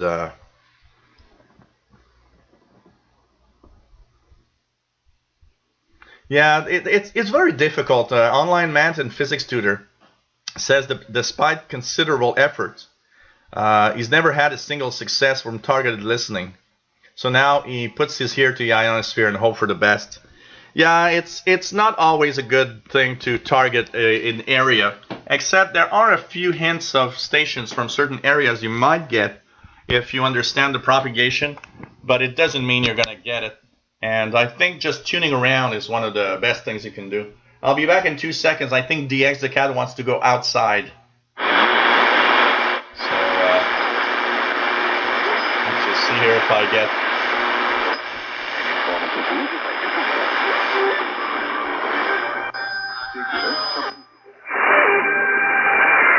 So Radio Nacional Amazonas 11780. Rio Grande do Sul pelo trabalho de proteção ao patrimônio público. O parlamentar ressalta que mesmo com salários pagos de forma parcelada devido à crise econômica, os funcionários demonstram profissionalismo e seriedade na realização das atividades. Tramita na Câmara a proposta que regulamenta o uso de arma de fogo no meio rural. A autora da matéria, apontando o PT do Rio Grande do Sul, argumenta que assaltos nas áreas rurais são possíveis e que o porte de arma para agricultores pode inibir a ação dos criminosos. Termina aqui o jornal Câmara dos Deputados. A você uma ótima noite e Feliz Natal. Boa noite a todos, bom final de semana. A Voz do Brasil volta segunda-feira.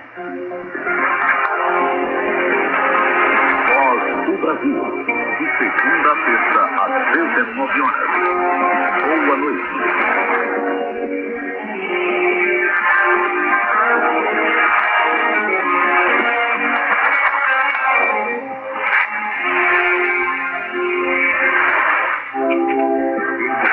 Públicas de rádio da EBC, a Empresa Brasil de Comunicação.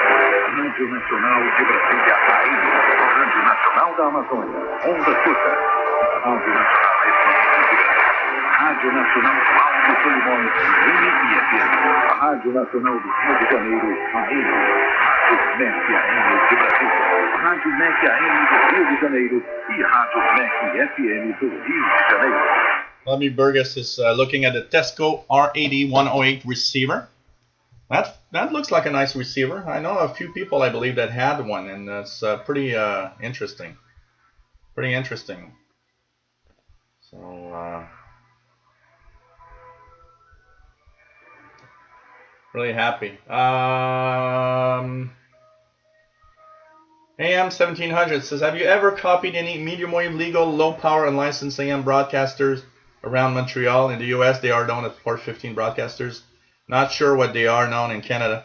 Yeah, it's we have an equivalent in Canada for Part 15, which is the same rules as the US.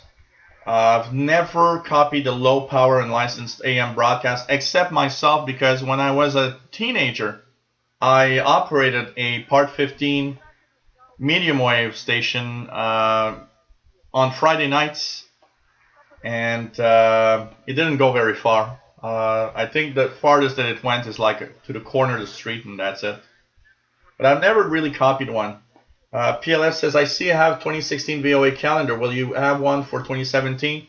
Well, you know what? I took the same email, calendar@voanews.com, and I asked for the 2017 calendar last week. So I don't know. We'll see if I get one or not. I remember I didn't get any replies by email last time, but I had received the calendar. I have no idea if they have one this year. So I did try. So we'll see. YV6IA from Venezuela on 14078 JT9 right now.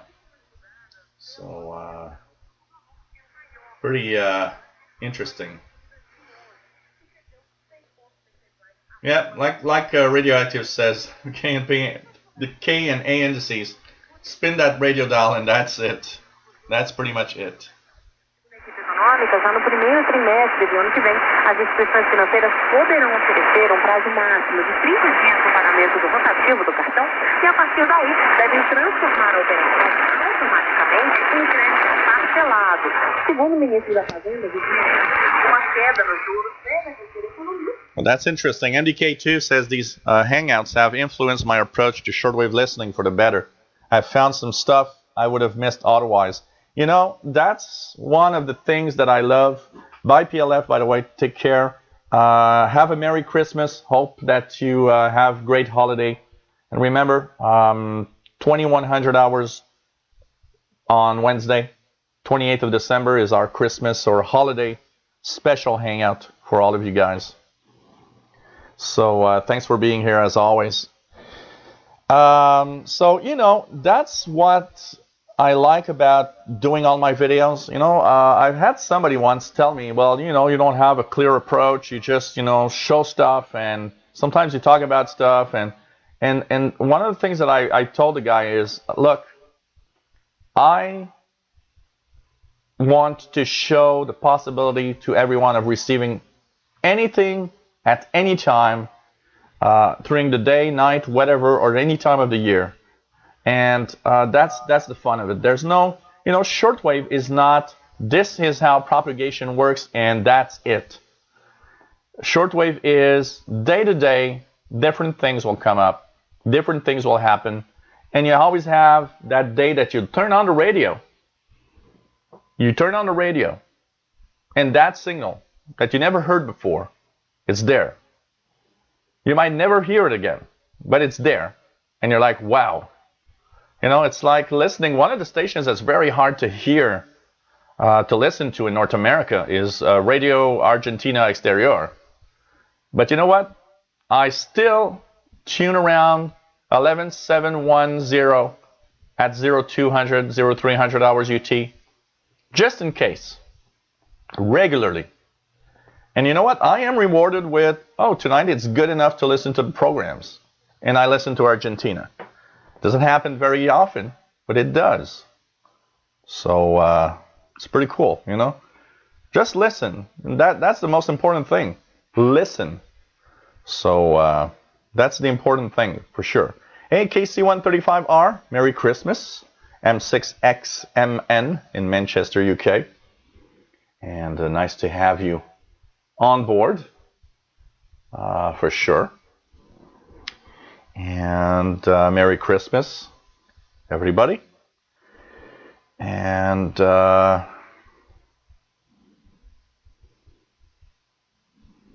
Online Mountain Physics Tutor says, sometimes I catch weak medium wave traveler information stations. Yeah, there's not really a lot of those here. I've never heard one here, traveler information station. I don't know if they're here in Montreal or around Montreal. There's none of those. Or I've never heard any of those. Actually, I think there's one in the in a tunnel. We have one of the tunnels here that might have one, maybe. But apart from that, I don't know.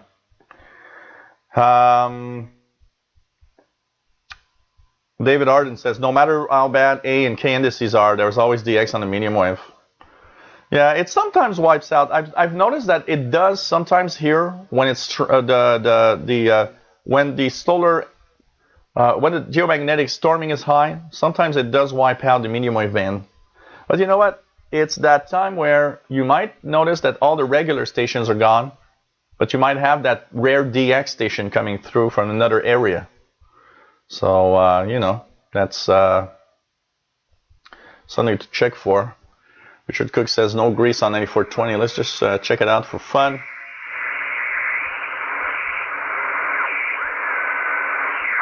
I have something very weak on 9420.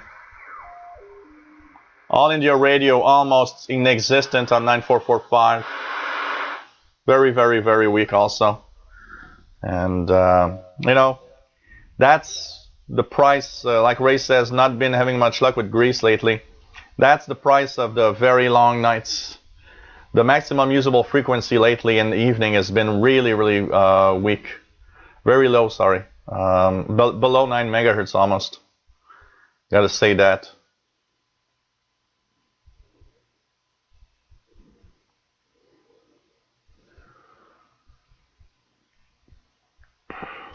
David in Barcelona says the cheapest radio I own is a Panda 6128. Bought directly from China on TexanRadios.com. Was shipped to PL600 2 times by mistake. Had to return them, but in the end I got the right radio. Wow. Richard says All India Radio 9445 is not too bad where he is.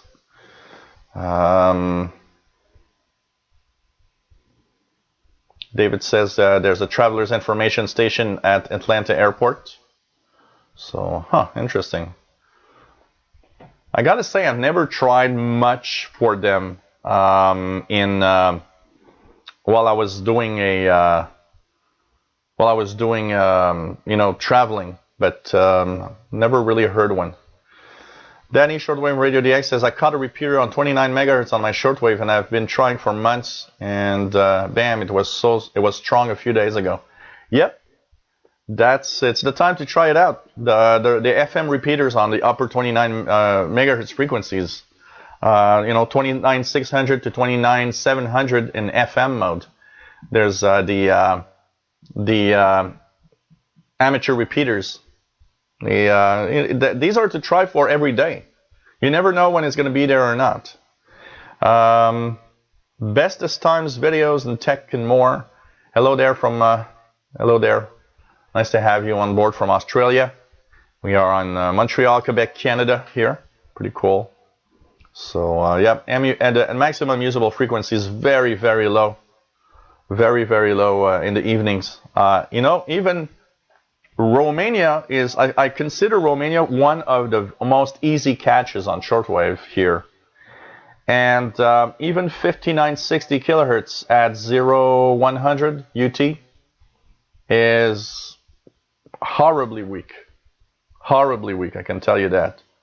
I've even had some problems listening to China radio on 6020 kilohertz, which is also another one that usually comes in very well. Hey, take care, Tim, and hope to see you soon, and take care. Have a fabulous Christmas. Thank you very much. Crude Hertz says 9535. Let's check 9535 here.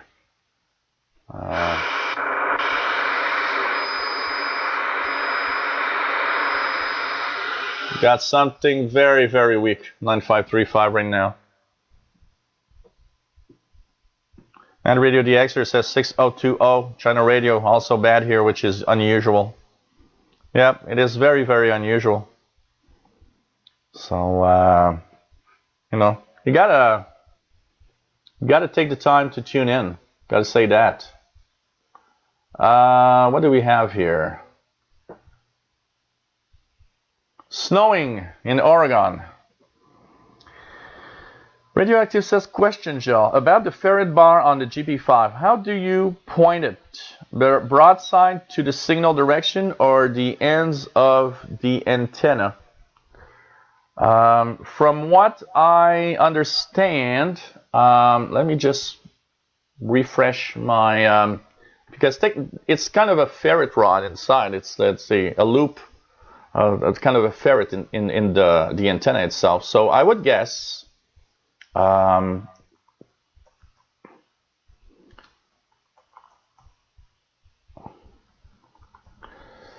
would guess that let me just check here.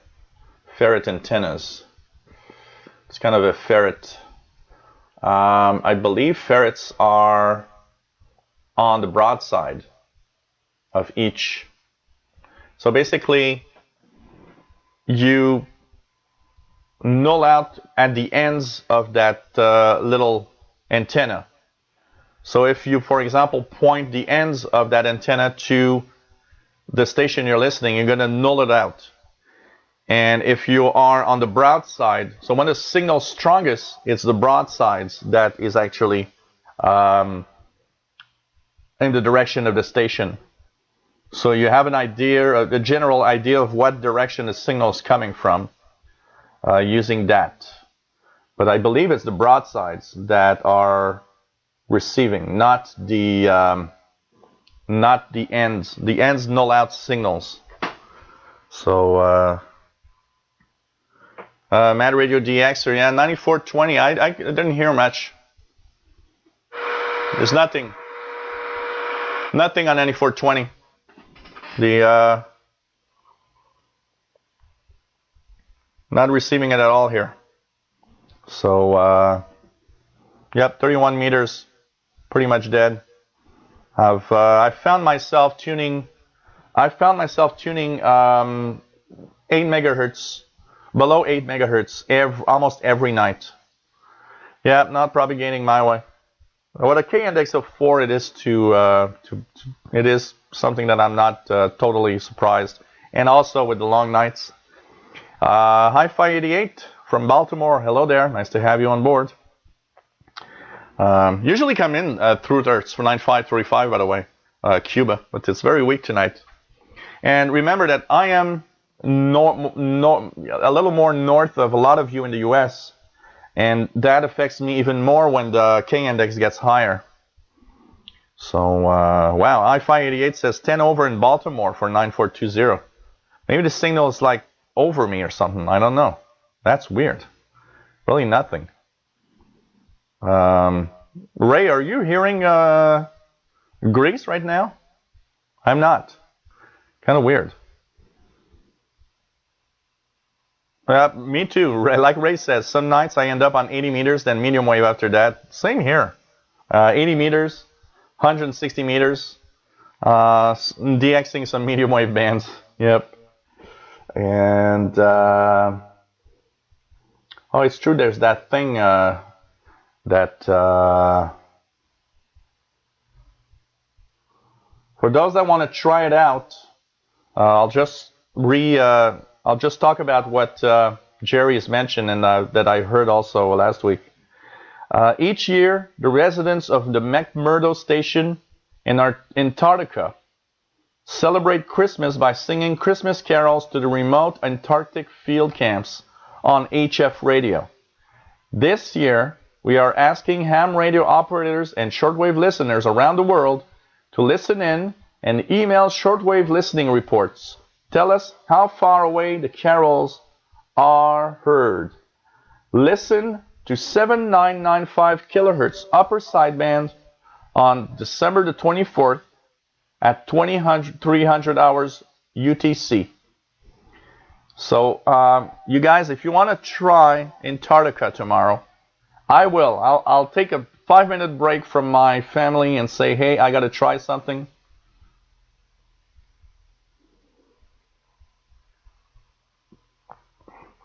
And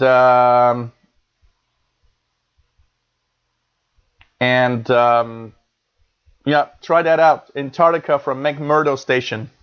7995, upper sideband, December 24th, 2300 hours UT.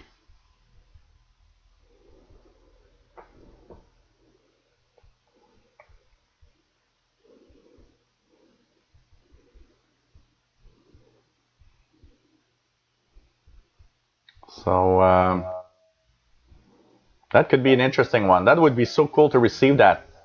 Would be so cool to receive that. That would be a Christmas gift for me tomorrow. And you can send reports to w2naf@arrl.net. Whiskey 2, November Alpha, Foxtrot @arrl.net. If you ever receive the station, that's going to be cool. I'm going to try that for sure. 7995, upper sideband, 2300 hours Zulu tomorrow. So that's going to be kind of cool. That's going to be kind of cool. That would be a nice Christmas gift to receive that, I think. Hey there, Papa Delta Zero, Papa Mike Sierra from Netherlands, shortwave listener in the Netherlands. Nice to have you on board. And that's pretty cool. Gord 400 says his friend is in Antarctica station at McMurdo. That's cool. That must be some really amazing thing to be in a station like that in Antarctica and all. It's like here, the most northern place that has people here in Canada is at Alert. Alert is a military station up, way up. It's the most northern tip of Canada. And I believe there's a few hundred people that work there in the summertime. So that must be some really special. You know, I'd like to go there for like a week and DX and see what you can hear from the top of the world, basically. So David says he's not well set for medium wave. My 12.6 meter wire uses a 9.1 Unan, which has cutoff frequency about 3 megahertz. So I can only receive the strongest local signals. If I want to really DX, medium wave DX, the best I have is this PL660. Huh. So, oh, that's true. As David says, for you guys that want to DX Longwave, France Inter 162 kilohertz is going to leave the air next Sunday. So the last week that you can hear Longwave station France Inter on 162 kilohertz. So guys, make videos about 162 kilohertz, because they're going to be gone in 1 week. So something to try and DX here. So let's go down from here.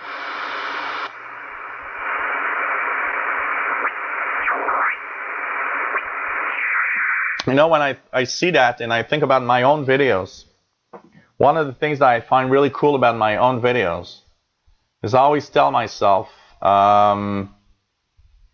know, that if someday shortwave is not anymore something that people go to for, you know,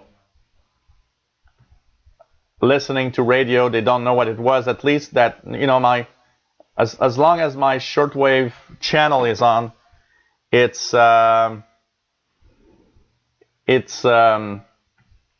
of a testimony of the past. And you know, as time goes by, my shortwave channel is now getting having more and more signals from stations that are gone that were recorded when they were on the air. So it's kind of a radio museum at the same time. And so that's why it's kind of cool. I wish there would be more. Unfortunately, because the way it was kind of difficult. But I wish there would be more recordings of shortwave stations from the 60s, 70s, and 80s from shortwave on YouTube. And I'm sure there are tons of people out there that have these old cassettes full of shortwave broadcasts that we could listen to. The other day I came across a few stations like Radio RSA and stuff like that, and that brought me really became nostalgic, brought me back in time in the days of all these stations on shortwave. Was extremely cool. It was extremely cool to listen to also, and it's nice to have these recordings. Radiolight.pt says, which one is best, Texan 310 or 380? The only difference I've noticed were 550 preset memories on 380 against 500 on 310, and noise limit. I think both are great, whatever you will choose. I have the 380 and I find it amazing. So if you get the 380, I know you'll get a very good radio. And I've known a lot of people that have the 310 ET, and they are great radios. Make sure that you get the Texan 310 ET edition, because ET is for easy tuning mode. And I tell you, that easy tuning mode, I thought it was a gimmick when I started with these radios. No, I gotta say, it's a great feature. You press the easy tuning mode button, and you let it scan through the bands, and it stops and gives you all the signals that it received. It's an amazing little feature. Really, really, really. Yeah, well, from the 60s would be 8 tracks, but in the 80s would be 4 tracks, probably. 4-track cassettes. But I'm sure there's tons of recordings out there that are hidden somewhere in a box, or, that people just forgot about.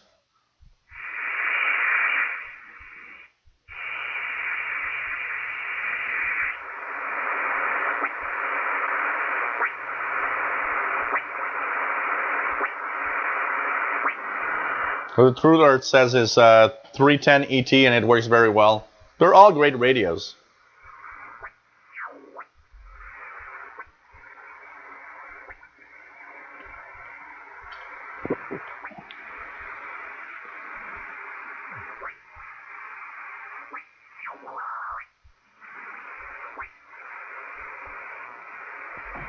Well, one thing you got to remember, Richard, also, is that the easy tuning mode relies on the fact that a signal needs to be above a certain threshold. And we all know that shortwave fades in and out all the time. So to give you an idea, if a station that has a decent signal was fading out at the moment when the radio was scanning the band, it's going to jump over it. So, it's not perfect also.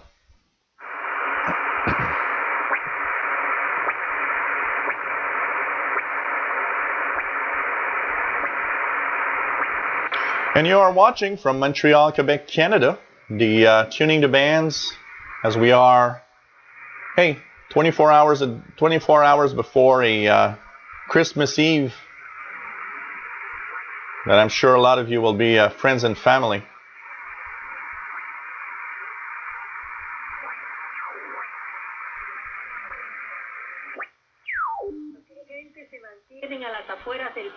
That's Radio Marti out of the United States, broadcasting to Cuba in Spanish. Nosotros planteamos esta situación al dirigente opositor Pablo Medina en Caracas. Que no puede soportar la presión que hay, la modestia, el desengaño que hay en la mayoría de la población en toda Venezuela. Y no se han ido de frente a Miraflores, los manifestantes allí se encuentran según las informaciones de prensa. Fue un grupo pequeño de dirigentes. Lo que pasa es que también más tarde, hoy en la mañana, había una reunión que se convocó por el mismo partido en Chacaíto. ¿Y esa reunión, cuál era el motivo de la convocatoria? Hey, some sad news, guys. If anyone is a fan of Star Wars, Carrie Fisher, that makes Princess Leia, has been a victim of a heart attack. Casi igual a cero, porque lo último que hizo en relación a la moneda, al cambio de moneda, fue una burla completa y el daño ha sido muy grande.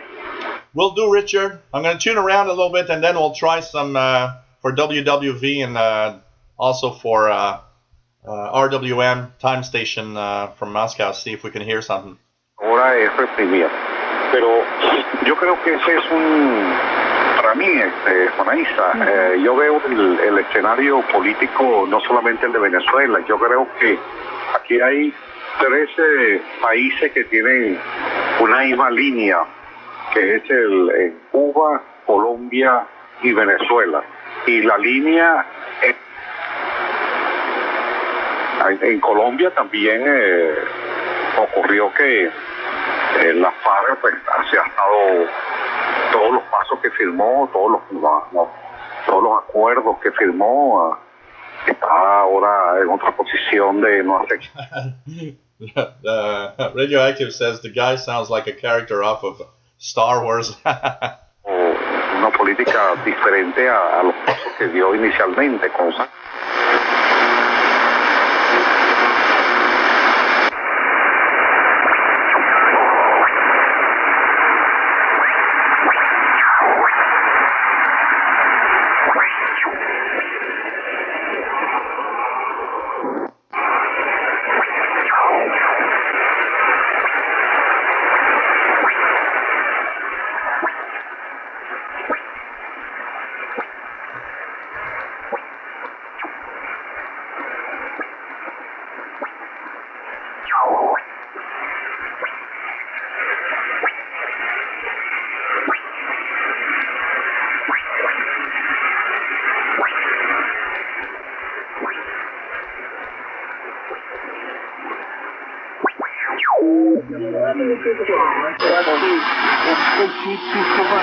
Radio Nacional Amazonas in Brazil, 6180. Infelizmente, o comportamento do Neymar, eu acho que ainda pode, e anota isso aí, ainda pode comunicar a seleção brasileira no jogo contra o Brasil. Está aceitando o caso do Neymar, é um grande chance, muito mais difícil, porque a seleção diminuiu depois do jogo. Você não jogou, tem Neymar. Por el distrito español, Manuel Méndez, utilizando los receptores Furdix. WWCR 6115 kilohertz in Spanish with, I believe it's Mi Amigo or something like that. Desde 8 metros de longitud. Antes de despedirme de ustedes, les recordamos que Frecuencia del Día les desea a todos sus oyentes una muy feliz Navidad y un próspero año nuevo 2016 para todos ustedes. Recuerden que estaremos en contacto siempre, y todos los años venideros. Muchas felicidades desde México. Soy Luis Gerardo Loyola, 73, Frecuencia al Día. Levantamos campamento. Por hoy finaliza esta edición. Dino Bloise, Frecuencia al Día. Volveremos la próxima semana por esta misma emisora. Frecuencia al Día. Para colaboraciones, sugerencias y comentarios, escríbanos a nuestro correo electrónico frecuencialdia@hotmail.com. Esto ha sido Frecuencia al Día, programa semanal producido por Dino Bloise para esta emisora. Frecuencia al Día, sorry, yep. Sobre temas del mundo de los medios de comunicación, tecnologías y las emisoras de onda corta. Frecuencia al Día.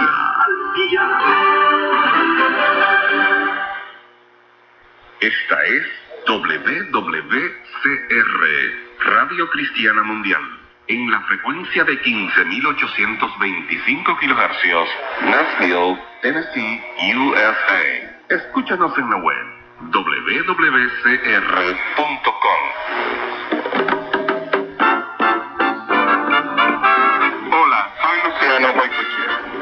Envía socorro. Bienvenidos a maravillosas palabras de vida. La voz del Ejército de Salvación.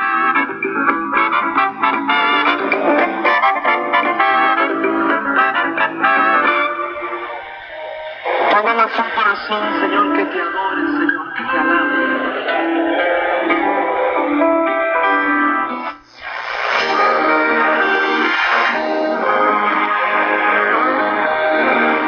Hello there, Ivan.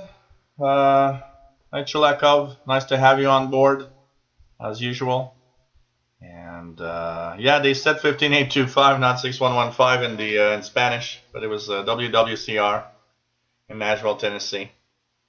6090 from the island of Anguilla in the Caribbean. I told you yesterday that argument fascinated the first fight. There we go.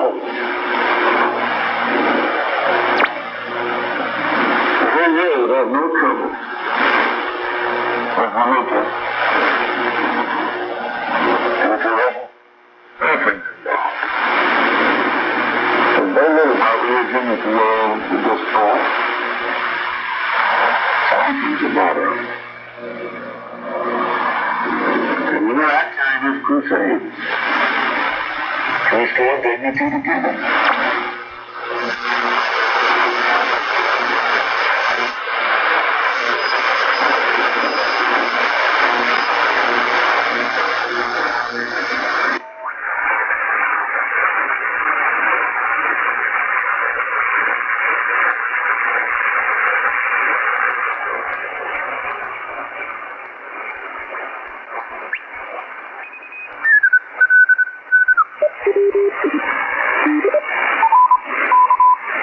Morse code signal on 5372 something. This is, I believe, one of the frequencies for the amateur radio band on the 60 meters.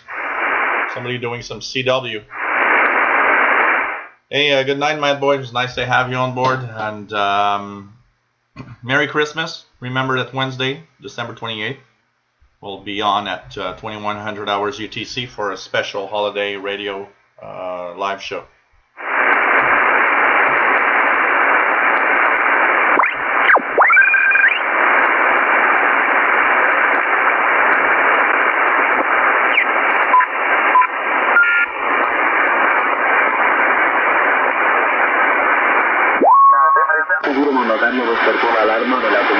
Radio event in Cuba coming in Spanish on the tropical band frequency of 5040 kilohertz. Donde reconoce que Estados Unidos debe fortalecer y expandir su capacidad hasta el momento, aunque el mundo aún con razón con respecto a esos artefactos. Continuamos con más información. El primer ministro de Malta, Joseph Muscat, anunció la rendición de los secuestradores del avión libio y se entregan a las autoridades.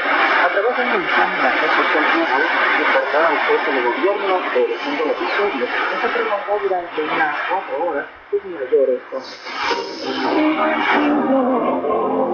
Radio Rebelde on 5025 kilohertz, also from Cuba, coming in with a very nice signal S9 on to S9 plus 10 on 5025 kilohertz.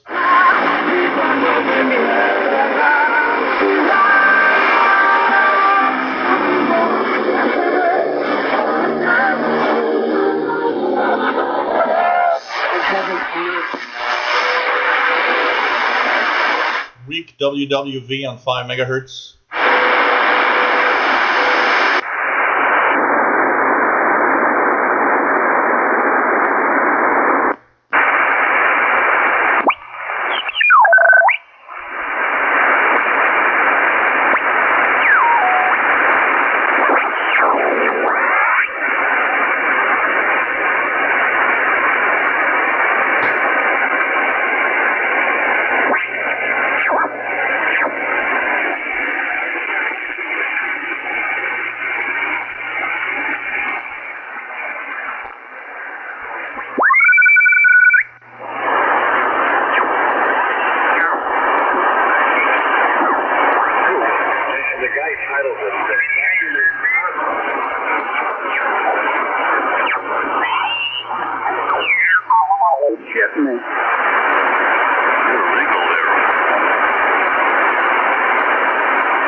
He's a stroke AG. He must be a no-coder, right? That's right.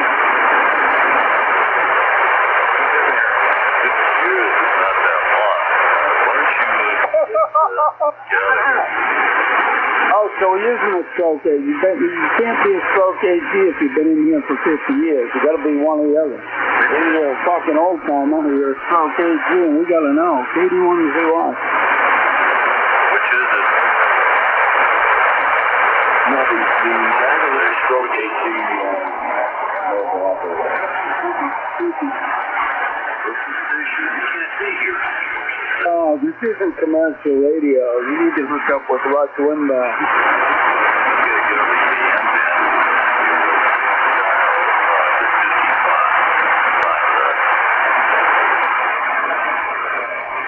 Yeah, well, some broadcasting is going on here on 3910 from time to time, so a few of us are familiar with that. No job.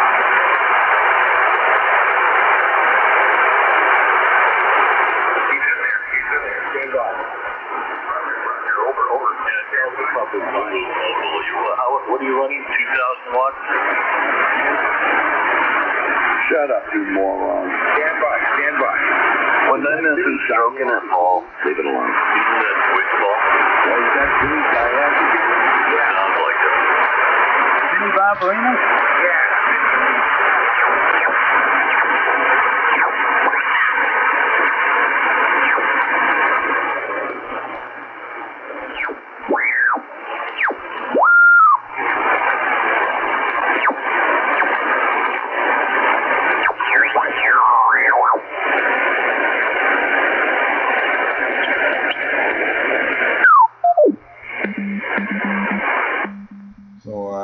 Yeah, 3910. 3910 is one of the frequencies I hear these guys talking pretty much every night. Not that much to listen to on the 80 meters. I'm surprised there were more signals. Maybe a little later. I can tell you. Yep, the switching power supplies we have in our devices are horrible in our hobby. It's destroying shortwave. Radioactive says in Oregon, MUF, maximum usable frequency is clear up to 23 megahertz. Not hearing much above 21. So, that's interesting. Let's go. I'll go up to 12 and go down and see if we hear anything interesting. It's not the best. I have a little more noise than usual, I would say.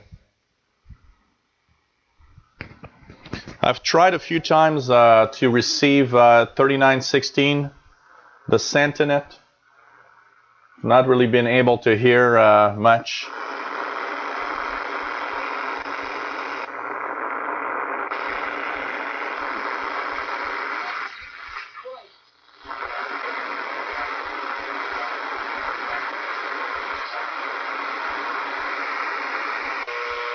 Yes, I am. Hi, and how old is your granddaughter, and how much does she weigh? She'll be 16, and she Okay. weighs about 103 pounds. 103. Okay. Well, one of the first things you want to look at is the adrenal glands, which make the most sense. Does she eat junk food, or is she a very good, clean eater?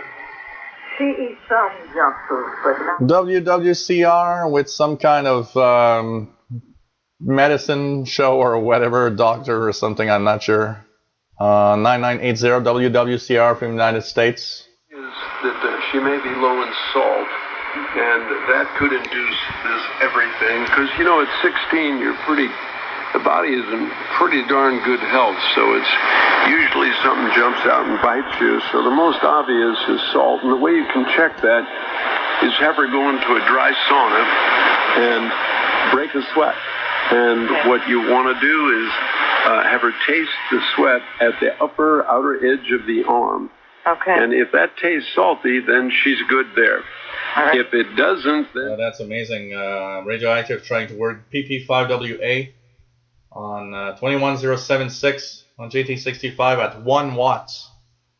Shows that it's amazing how 1 watt can actually, give some far away propagation. 5 days, go back and check again, break the sweat. If now it tastes salty. Now you can cut back, but somewhere between nothing and what you just took is what your daily amount is going to need, and that's going to take a tremendous load off the adrenal glands. Now, it's also possible if she got a lot of junk food, especially sweets, that she may need B vitamins. So, of course, something like... Let's check it out just for the fun of it. I'll tune around the 20 meter band to see if we hear something. Sun here is set now for an hour and a half.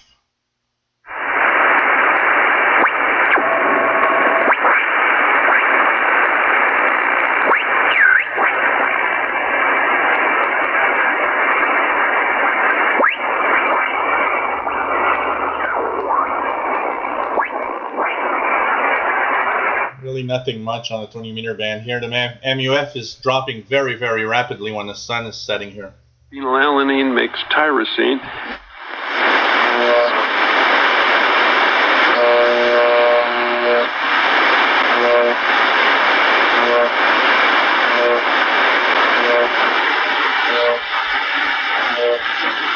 Get it out of here. Shirt orders should be whores. Well, then start making them. Whatever it takes, and teach them we are not of this world, and this world is passed away, and then you mamas do the same thing. Yeah, God gave you breasts for your husbands to say. WTWW from Lebanon, Tennessee, USA. Seems that US stations are coming in, but there's not a lot of stuff. It's looking for a rather bad night for shortwave tonight. Okay, you had the old-time preachers. That's the kind of church I came from. They trained you about a thing called holiness of life. If you were going to make it through this life. Jerry's receiving some DXing on 14240 upper sideband. Yeah, some Christmas noise do noise. There's only one set of Christmas lights that I have here that actually does noise. It's a set of 100 lights that I have in the window, and they do a pattern. And depending on the pattern, I can hear that the buzzing changes every time that the pattern changes. So that's the only one that I have that actually creates noise, but man, it is noisy. When that is on, if I listen to the radio, I'm going to turn it off while I'm listening and then put it back on afterwards. It says, Revelation 18:10. I don't believe that. In Matthew chapter 6 and verse 10, Jesus taught us to... This is WRMI in Okeechobee, Florida. So signals from the south are coming in, but not a lot of stuff on 31 meter band here. 9395 WRMI. But usually it has true news. You are just apathetic. We like to say, okay, it's getting worse and worse. We'll find a hole. We'll build a bunker. Let us hide.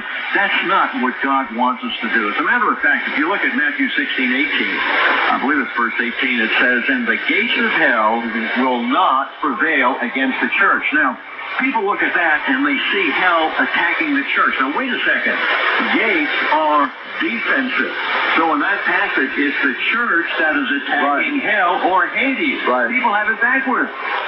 Check it out. Ton signal on 10 megahertz. I've got...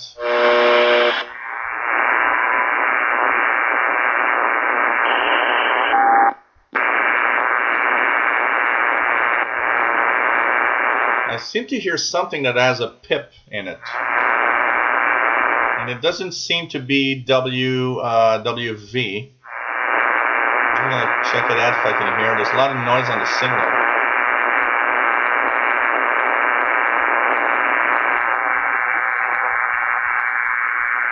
Hey, Radiolight.pt, Merry Christmas, take care.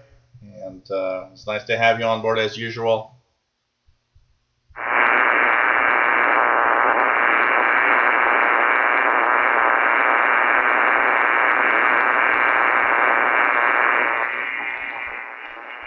Fly 88 says 9395 is 20 over in Baltimore.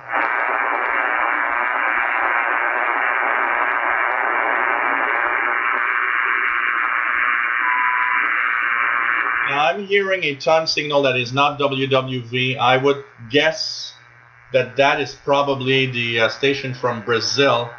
I'm not hearing anything except a beep at every minute. But it doesn't sound like the beep from WWV. I don't believe this is WWV.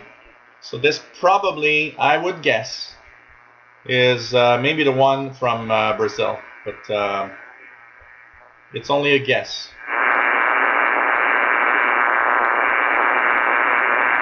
David says in Barcelona he was really surprised to hear the ID from BPM last week. He says it surprised him since he has stable noise floor of S9 over there. That's a good good catch. So you can see, guys, are going to hear a beep right about here.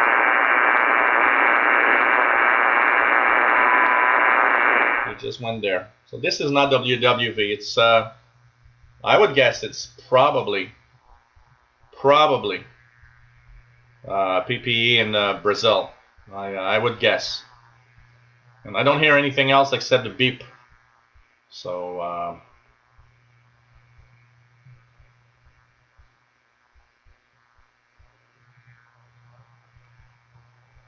so it's very surprising. A few of you are having WWV on 10 megahertz. It's usually what I hear, 10 on 10 megahertz. Yeah, it could be. It could be BPM, but I don't hear any Asian signals. You know, if I've heard on around 9 megahertz some of the Chinese fire drake or of some Chinese talk, I would say BPM could be possible. But because I haven't heard any signals from Asia at all on any frequencies, my best bet, and also notice that all the signals from the south of the US are strong for me. My best bet, I would say, is this is PPE out of Brazil. Just because of the pattern of my shortwave listening right now. You know, sometimes that's one of the things that I do very often is look at where exactly I'm receiving the most signals. And basically from that area, it means that if I'm listening to something I don't know, there's a good chance that it will be from that general vicinity. So because I'm listening to strong signals from the south of the US, you know, I've heard, yeah, I'm not hearing anything. It's very, very noisy.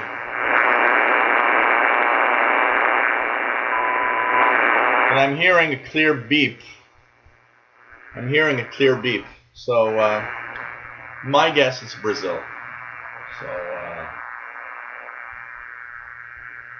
Jerry says 20 meter. No, I haven't heard, Jerry, any Nunavut stations lately. I've tried 6507 station, which should be on right now, by the way. So I try if I try Iqaluit. Nothing from Iqaluit on 6507. I haven't heard it in a long, long time. Propagation's not coming in, maybe. I also know, I believe, if I'm not mistaken, that it's not 365 days. I think that the Iqaluit station, since it's the station for navigation, and that the ocean freezes in the winter, I believe in the winter time it's not active, if I'm not mistaken. So yeah, I know that's the BPM station from China, but the reason why I'm not thinking it's China, it's because of my pattern and propagation. I would say it's I would think it's probably Brazil. I would think it's probably Brazil. So nope. Radioactive is working TI2 TBO right now. Wow, pretty nice. So you're enjoying that JT9 and JT65 radioactive. It is, you know, it depends what you want to do. It depends what we want to do, because I get so many people saying, well, you know, that's kind of boring mode. It depends. If you want to just contact, it's actually a fantastic mode. But it's not a mode for a conversation. If you don't want to do conversation, that's perfect. So Well, we're going to try it out, Richard, in 5 minutes. Or if it's supposed to do some pips, we'll try it out.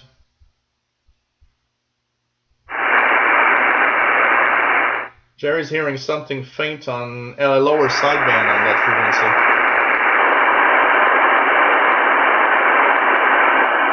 I often hear lower sideband stuff there, and it's usually some, fishermen and stuff like that. They often use lower sideband. Oh, it's possible. Maybe you're having. Jerry says he's hearing music 6507 lower sideband. So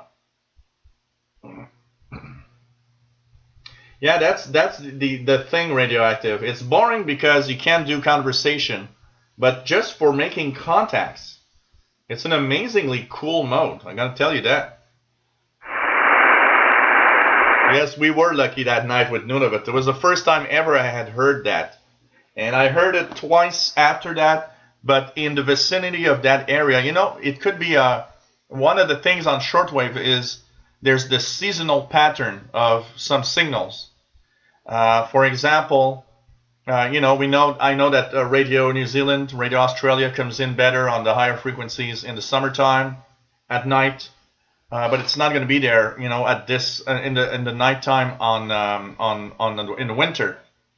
But it could be that station where it's located, the propagation to Nunavut is good at only that time period. Because I've heard it twice in the next weeks, 2 or 3 weeks after we heard it here, and I've never heard it again after that. And like I said, I believe, because I think I've read somewhere, there are many of these little stations that give out maritime weather in Nunavut, but because the Arctic Ocean freezes, there's no need for weather bulletins, for maritime weather bulletins after a certain time of year. And I think all of these stations are off the air during winter and come back when the ocean starts to get back. Yeah, I'm at Radio DXer. It still looks like Radio Australia is going to leave at the end of January. We really got to make the best and try to listen as much as we can to Radio Australia before it goes away. That is really, really sad news.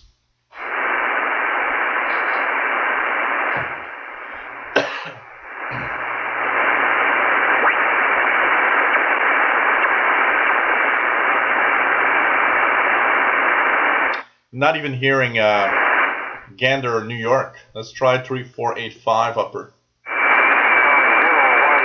Very weak on 3485.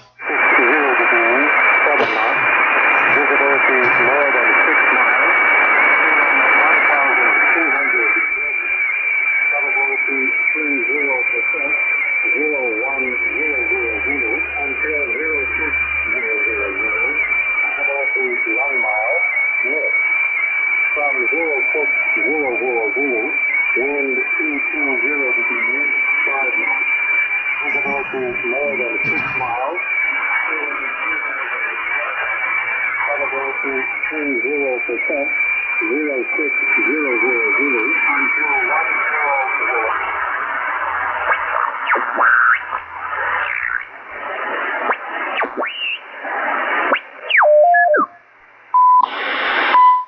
CHU time signal pretty good on 3330. And you know what? Last time that I've actually posted a video with the time signal from CHU, I got hit by YouTube telling me that they couldn't monetize my video because that sound apparently had a copyright. So I actually complained and said, look, come on, this is a time signal station. It can't be copyright. Apparently, there's a band that copyrighted, or there's a group that copyrighted that sound. And they're trying to make money by stealing every video that has that monetization. So after they checked, they gave monetization back to me and said, okay, yeah, that's okay. Come on, there's no copyright on this. CHU Canada, time signal out of Ottawa, Ontario, Canada. Back in a second, guys. I'm just gonna fetch myself another beer.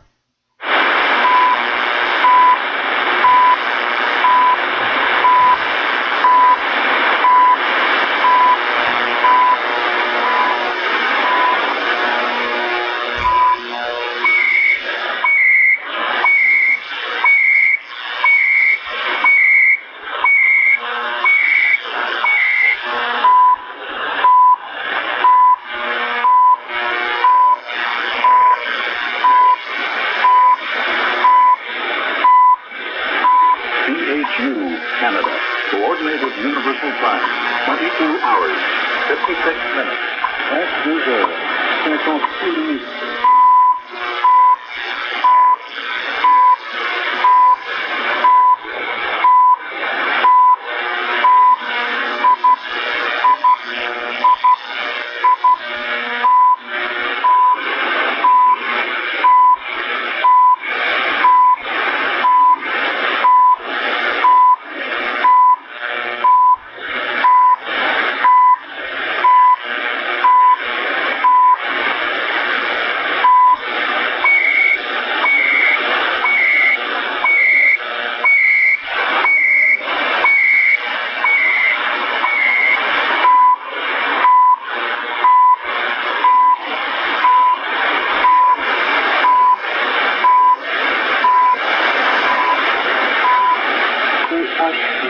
Canada, UCC, that's good. 56 minutes, 22 hours, 57 minutes.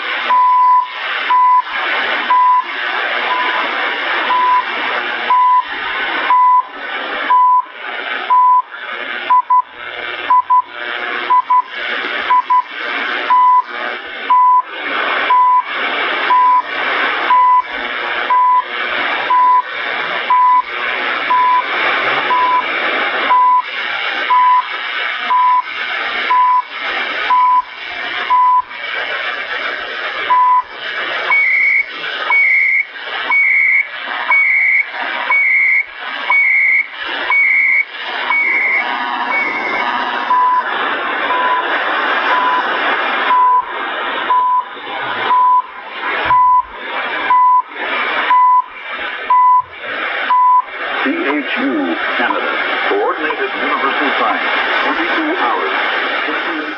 So, what else do we have here? Hey, 73s and Merry Christmas. Good evening, and take care. Truther, it's always nice to have you on board. Ty Nieswanger says pick up 3330 here in Southeast Ohio. Pretty cool. Yeah, it's you should get it late at night sometimes 3330 for the time signal. Henry DXing says I had copyright on a video I had from Algerian national anthem played YouTube, though it was done by a comedian musician of Algeria. I remember doing a video of broadcasting in the Kingdom of Saudi Arabia and getting a copyright claim because there was a song in Arabic over the air. It's kind of amazing. So really something. Cholakov says 11925 kilohertz from Brazil is clear. I've never heard it before. Let's try that. 11925.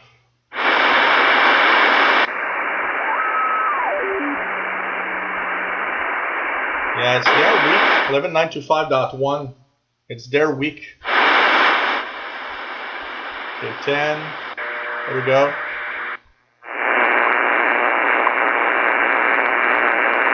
I'm actually getting WWV now. I hear it.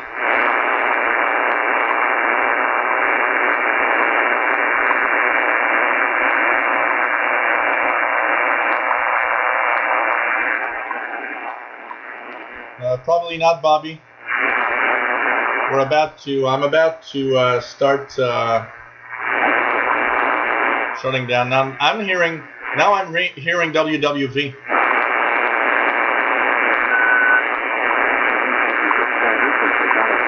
So now I'm hearing only WWV. Maybe it was WWV I heard, but man, that's something. So now we are at 2300 hours UTC. And so look, guys, we've been on for 3 hours, and I still have a few things to fetch for my people tomorrow that are coming over for some food. And I've just learned that I'm going to have 2 more people over for our Christmas Eve celebrations tomorrow. So I need to go and get some stuff so that we have enough food for tomorrow, and that everybody's going to be happy. So hey everyone, I want to wish everybody. Let's just this properly. Let's just shove this here. Sorry guys if I'm moving the camera a little fast, but here it goes. So, hey everyone, take care, and I want to wish everybody a very Merry Christmas. I hope that you all have it, really well. Thank you once again for everybody that donated today through the show. I'm a little shy, but thank you so much to everybody that donated today. It's very much appreciated. And of course, the next show we're going to have is next Wednesday at 2100 hours Universal Time. We will be live, and maybe Santa's going to be here, and I don't know yet. There might be a surprise. I'm checking out what I'm going to do. If there's not, please don't despair, but I'm thinking of a little surprise. So anyways, we'll see. So I want to thank you all for being here, as usual. It was really cool, and hope you enjoyed today's show.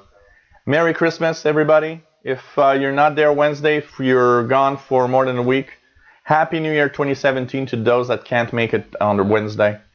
Take care, everybody, and have fun, and stay healthy, and don't drink too much. That should apply to me also. Merry Christmas, and bye-bye, everyone.